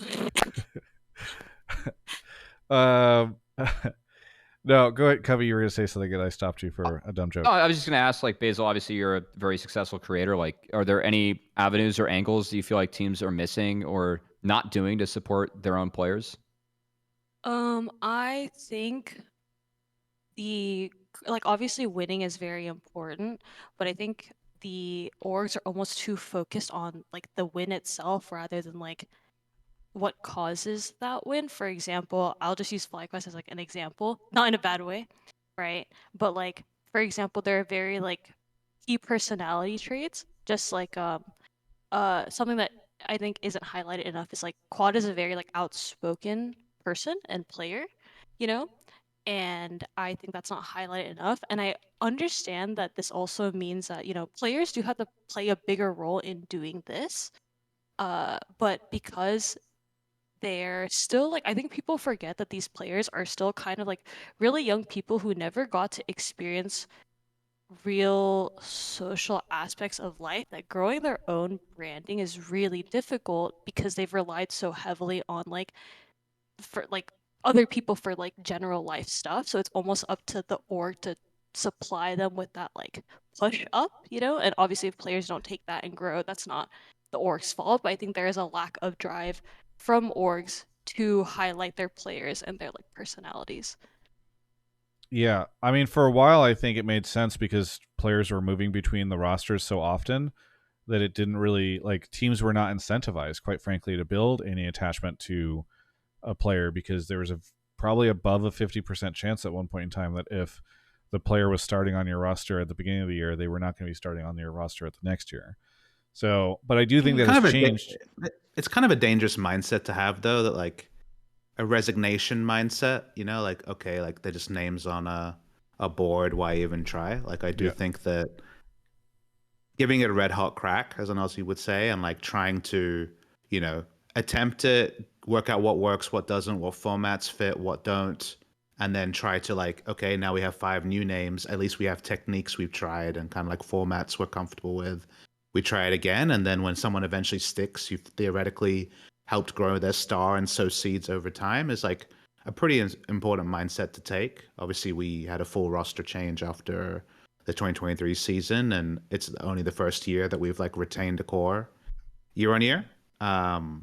And I think there are stories that I see, just like there's stories that Basil sees, someone who's around FlyQuest a lot, that I'm like, damn, I wish more people could see this. And of course, there'll be sometimes where I'm like, hey, Kyler, who's our content guy, point a camera at this.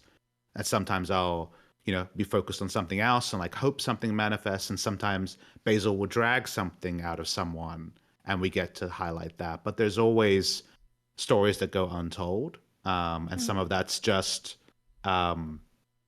resources. Definitely org to org amount of resource around these things change. I know like Portillo's talked a lot about kind of like social media and what role it plays in building your brands and things like that over on the Cloud9 side. And the truth is there's like usually overlap between kind of like this person works with 4 different teams and thus like has partner obligations to some of them alongside trying to star build on some of them and cover matches at the same time. So there's like definitely kind of like you kind of have to take bets and try to grow. Sometimes it's a lineup, sometimes it's like 2 individual players out of 5, etc., and kind of reevaluate at the end. And I think that sometimes orgs hit and hit big. Obviously, Sniper has kind of like continued to grow. Some of that's self-directed because he's such an infectious personality. Like he's just like a sunny side up kind of guy at all times, which is great to have. I think one of the things we've been trying to do this year is grow Masu's star. And Masu's obviously someone whose gameplay caught the world's imagination at the end of last year. And then it's like, great, let's double down on that. Let's grow him. Everyone loves Masu. Like he's at the front and center of most of the LTA videos and stuff. But he's also a very reflective, soft-spoken guy.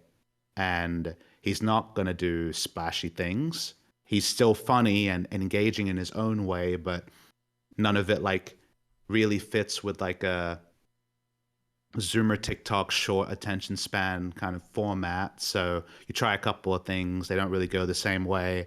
And then like, hey, Masu, can you please promote this topic? And then he talks about like the impeding death of his support if we ever lose a game. And suddenly he's like created a thing because like he did something funny that's his own voice. It like gets a lot of impressions. It like people see who it's from and they're like, wait, it's that Masu guy who I like from Worlds last year. Like that's like a great moment. Now, how do you extend that? How do you have it happen more? If you were like Masu, 10 more of those, like I'm sure he'd be like, wait, what did I do? You know what I mean? Like he wouldn't really have a full idea of like, it wasn't like it was like a productized tweet or something manufactured. It's just him naturally. And I think sometimes you have to like wait for one of those to happen, kind of like assess it, and then work with the person to like have those happen more often than they do. So I think in general, Basil, your point is well made. I think FlyQuest needs to improve at that. I think orgs need to improve at that.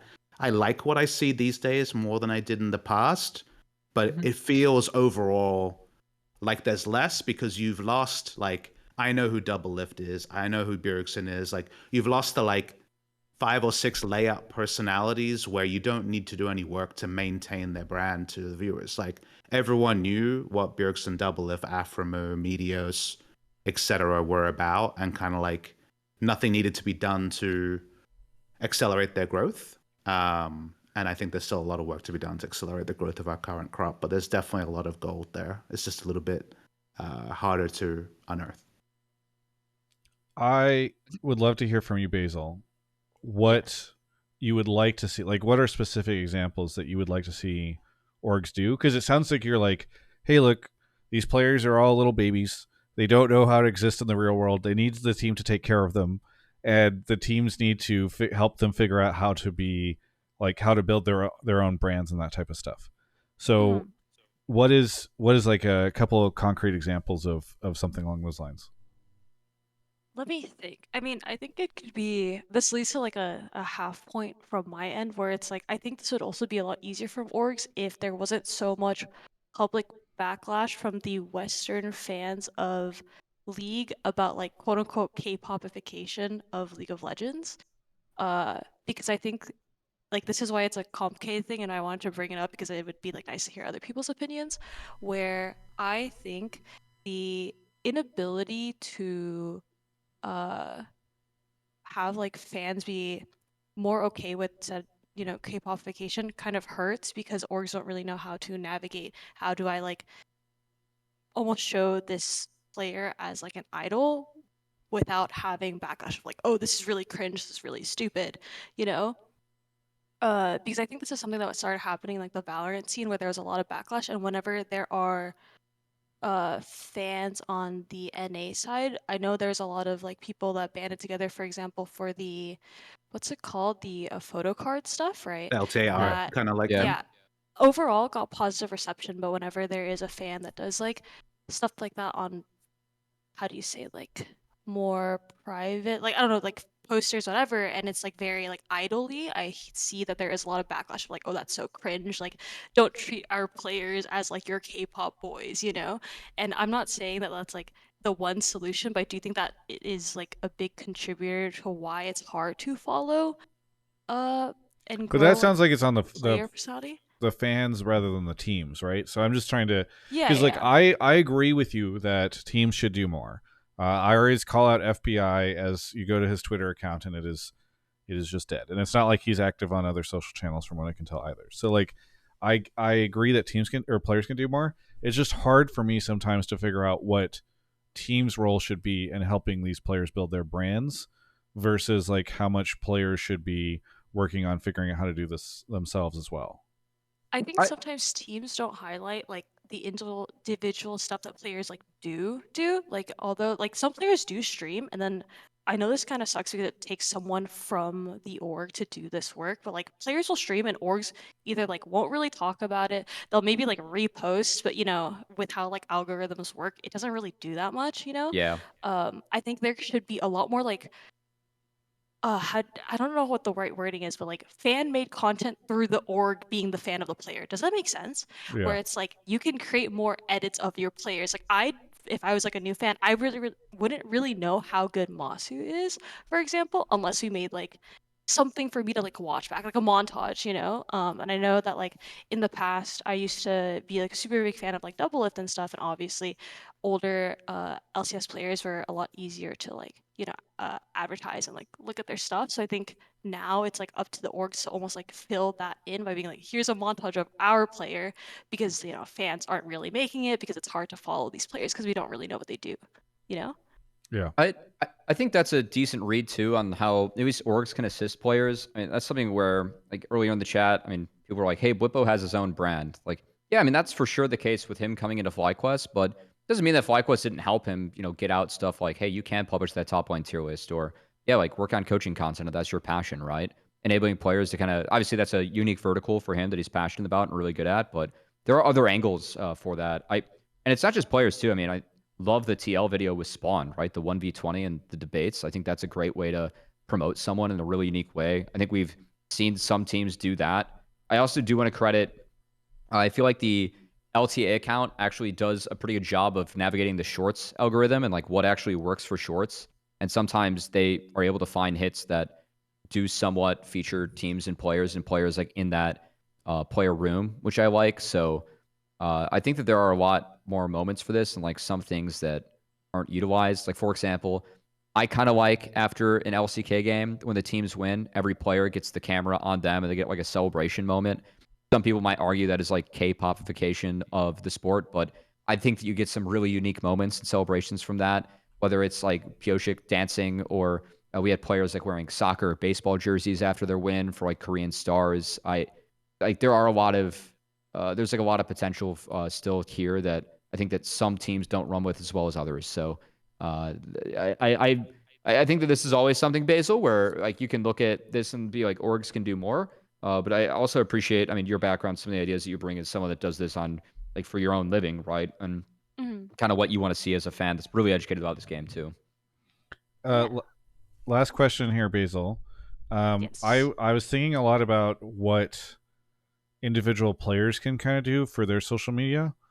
And so I was kind of going through and I just picked up a random player from the LTA. So I'm looking at Busio's Twitter account, and it feels like most of his account is really just like retweeting FlyQuest content, maybe some advertisements, and then like once every 2 months or so he posts like a thirst trap. And so I was wondering if you, like, as somebody who is a content creator who has built social for people, do you have advice on like what Busio could do, for instance, on his Twitter to like better improve himself as a personality and as a brand? Yeah, I think some things to improve on is a lot of people miss the how like invested esports players were with their own community, right? Like I remember I used to be able to go on Twitter and see like Doublelift beefing with some random person on a take. Obviously, it was like a whole different community back then, but I do think currently uh it's a hard how do you say like path to navigate because these players are celebrities that don't realize they're celebrities because they're obviously focused on like winning and playing the best game that they can. But I think something that could help is like more posting a lot of like this is like my life. It could literally be a photo. Like I think Prince used to do this a lot, where he would just go on a walk and kind of just post a photo of like a random park, and people were like, "Wow, have a great day," and he would start responding to people like, "Thank you, you too," or something. And for example, someone like Busio, who does go outside, hangs out with his teammates and such. Like I think that he could be posting more day-to-day stuff because then it kind of shows more of his like personal side. Rather than just like this is my IGN and you watch me play the game. Yeah. Yeah. That's good insight. I will try to get that Yeah. information to him. Is there Yeah, anything of that you course, of want course. to shout out here at the end? Yeah, thanks for FlyQuest for letting me keep my job. Please don't get mad at me. I will see you on Wednesday, and thank you guys for letting me be here. And yeah, thank you. Thanks, Basil. Thanks so much Yeah. for the call. We'll catch you next time. Thank you. Bye. Thank you, Basil. Always fun to chat with you. Yeah, no, it's interesting to have somebody from a team call in and be like, "Here's things teams could be doing better." But I really appreciate her doing that. That's cool. I think, Cubby, we got one last caller in the pipeline. If you want to go grab him. Yes, we do. Yeah. Thank you to Oh My God Joseph Joestar for the 41 months. Over on YouTube, that angry hobo, big angry hobo, started a war with Twitch, of which he's a member. But Samuel, thank you for the membership. Nemo, thank you for the membership. Is it Sarles? Charles, thank you for the 20 months. And Rhett, thank you for the 2 months. YouTube folks came out in force after my trying to pit them against Twitch, so it worked. So Twitch, I guess now you should see that like YouTube is really crushing you. Okay, we got the final call coming in here in just a moment. If you're tuning in, we've got PapaSmithy here talking about the first week of LTA and all sorts of LTA stuff around it. Shadowslightly is here. Shadowslightly, where are you calling from? I'm calling from Oak Park, Illinois. Oak Park, Illinois. And what do you want to talk about on the show? So my take was about first stand, right? Sorry. Yeah, so my take was about first stand because I feel like it was I said in the take to Cubby that it was like low-key fraudulent, and I would just say that it basically is, since two of the teams were really bad representatives for the region. I feel like Top Esports was one of the worst teams they could have sent. All the other top four teams were better. Anyone's Legend would have been a much better team. I feel like JDG and BLG were playing better than them for parts of the season. They do well domestically, to be fair to them, but they just always fall flat internationally. It's like some sort of mystery. And I also, the reason why I brought it up was because of TL and the way they played this week. I feel like kind of contributes to something that I feel like about them, which is that when they played versus 100 Thieves, it was the same thing in the finals, where 100 Thieves has the better early game, but TL is just able to play the map better and have certain fights. I feel like of the top four teams, 100 Thieves has the worst macro. And when it comes to Winter Split, it was like FlyQuest fell so TL could rise.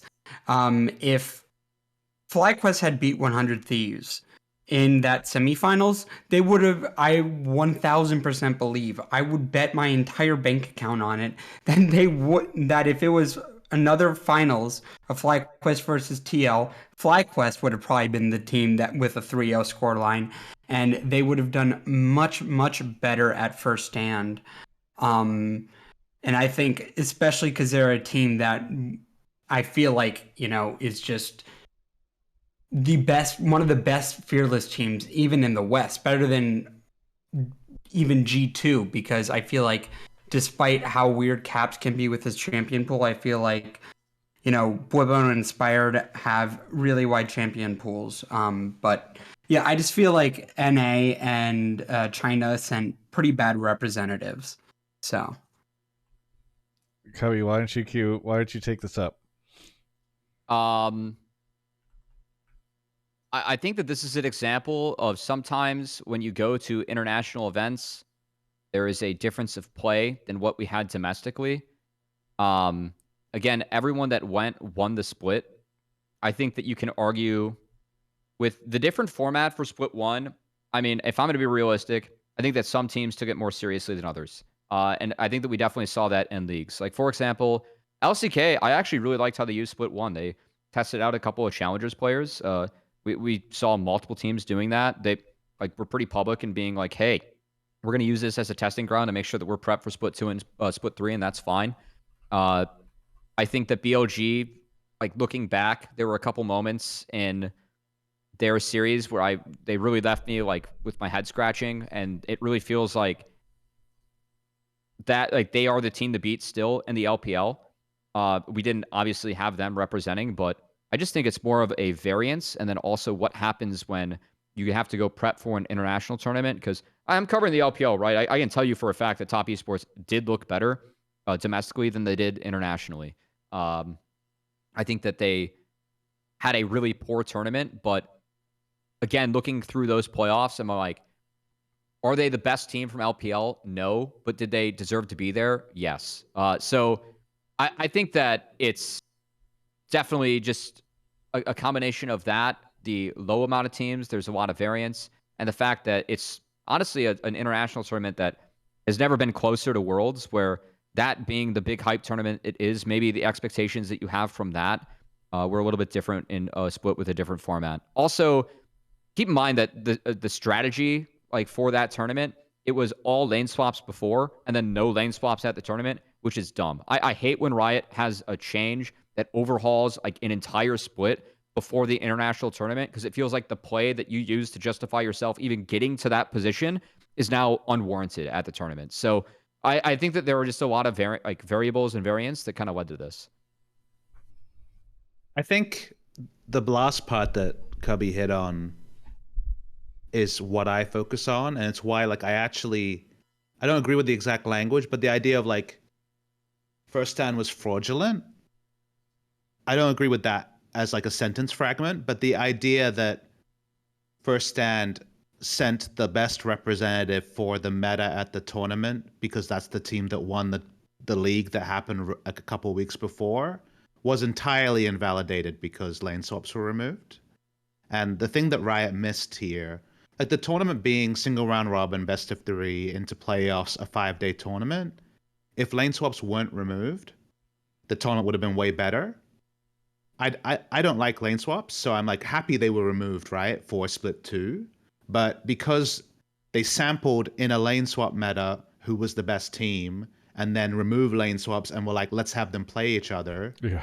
It just ended up being invalid. It just ended up being a weird learning experience. And remember, it's a 5-day tournament with no time to scrim. So there's no let's download the standard lanes meta and find a way to recreate things. You look at this split and already teams a lot better at swapping for grubs at 4 minutes and things like that. There was no data to draw on from their own scrims or other games being played on the patch, right? Because it was just a YOLO tournament. So it ended up being I guess, reliability and validity. I think the validity of the tournament was very low because the sampling was poor.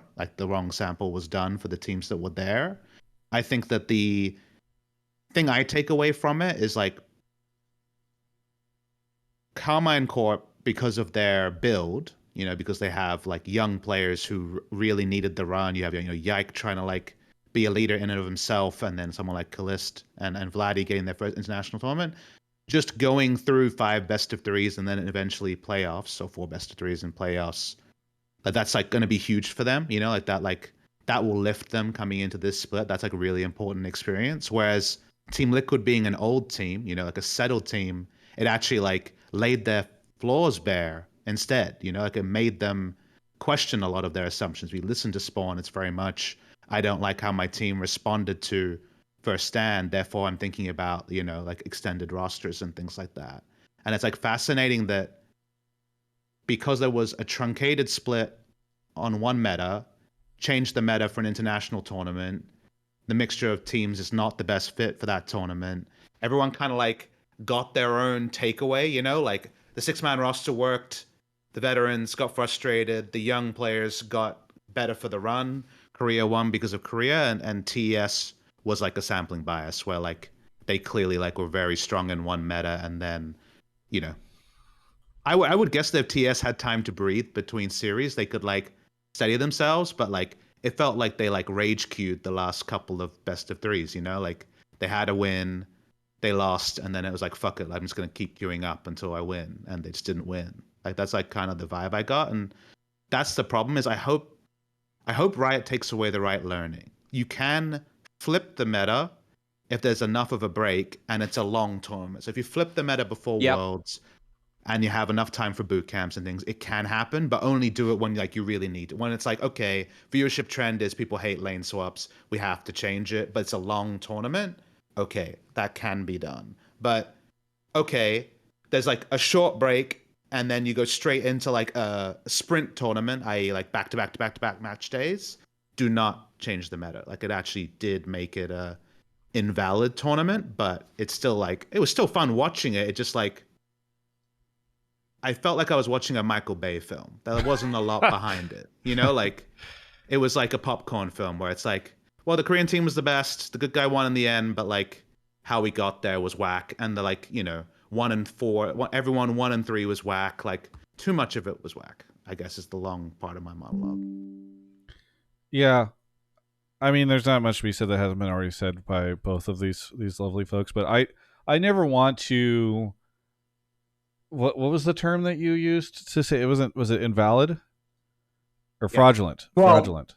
I said fraudulent, but I think I think PapaSmithy actually put it better by saying it was invalid. And I think the obvious follow-up question there, though, is like, I understand exactly what you're saying because they completely just hand-fisted said no lane swaps.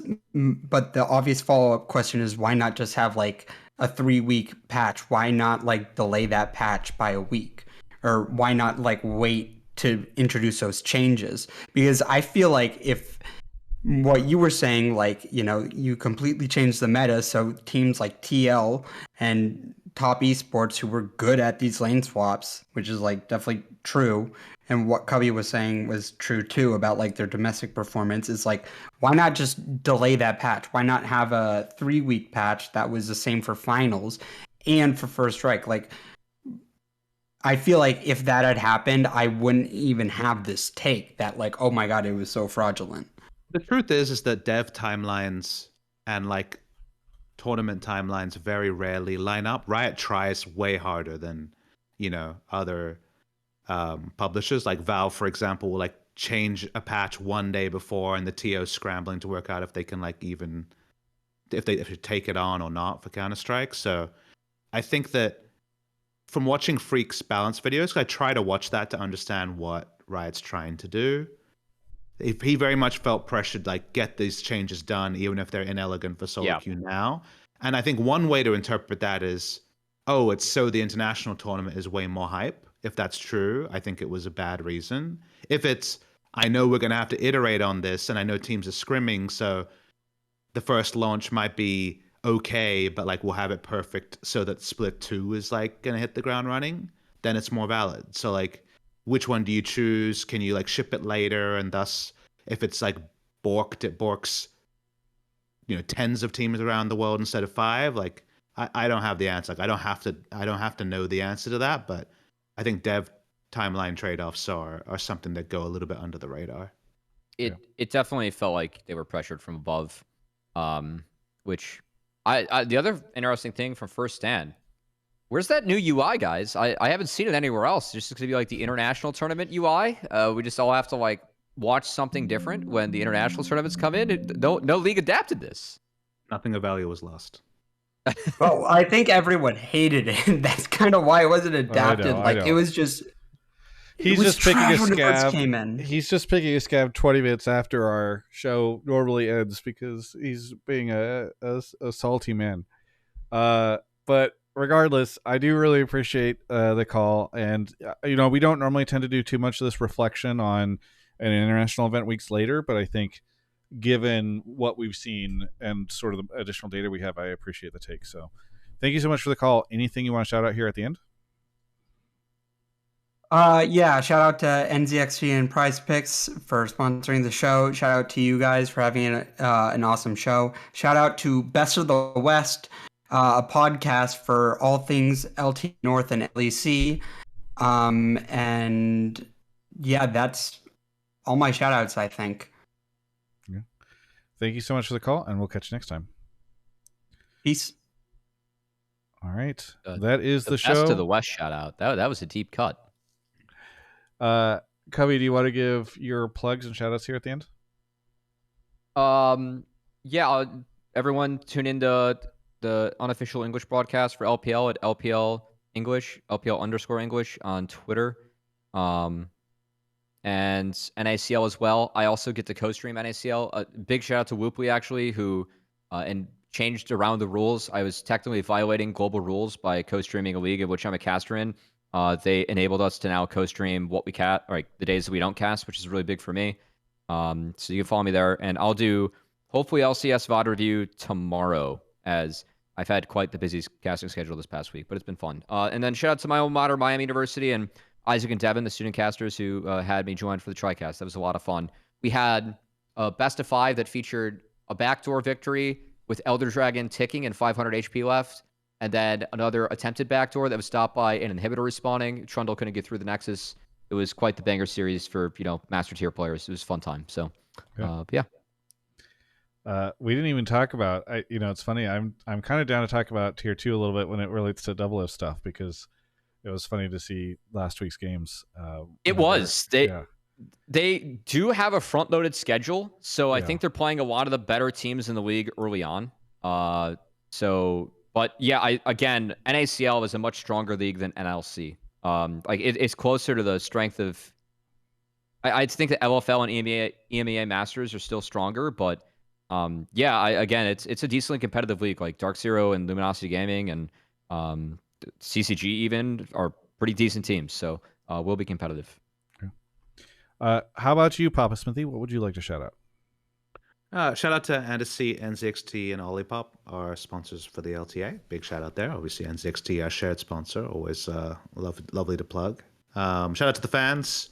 For the people that did watch on the weekend, you guys are diehards. For the people who didn't, I hope you give us a chance to convince you to, whether us as FlyQuest or our different channels or our creators like Basil, or the LTA in general. I choose to be confident that North American League of Legends will continue to exist and hopefully prosper over the next few years as we continue to find ways to activate. So big shout out to everyone who watched our stream scrims against Cloud9 a few months ago now. We'll try to find new and different ways to first recreate that and then do other things to surprise and delight the fans. Shout out to you, Travis and Cubby, for this show. It's still going. It's still chugging along. It's been a cornerstone of a lot of my viewing habits for a lot of years now. Even when I was an LCK caster and kind of like only watched because I was up at weird times. So I don't know. I understand that people are always looking for the latest thing to be outraged about or complain about, but I think the level of League of Legends is good in North America. I enjoy watching the LTA. I think the LTA in-person experience is continuing to be great. Maybe it's because of scarcity. It was actually only the 4th and 5th match days in the studio for the year.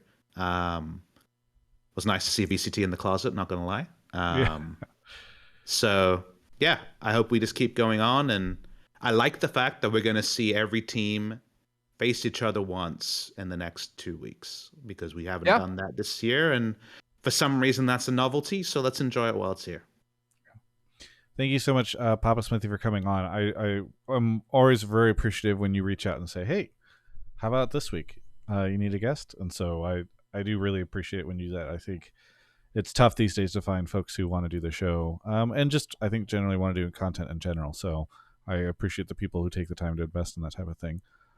For myself, other shoutouts, I do want to say thank you to everybody who came up to me at the studio and said hi, and who is just like a really good vibe at the studio this past weekend. So I wanted to make sure I shouted out those folks. I will be at 2 events in the next couple of months on the Magic the Gathering side if people want to come and meet me there. It's harder there's not too many League events these days outside of the LC or LTA studio, so I'll always be there. But if you want to catch me at Magic, MXP Santa Clara is the 18th, 19th, and 20th of April, so it's the weekend after this one. I'll be there for that. And then in Vegas, I'll be at MagicCon Vegas in June.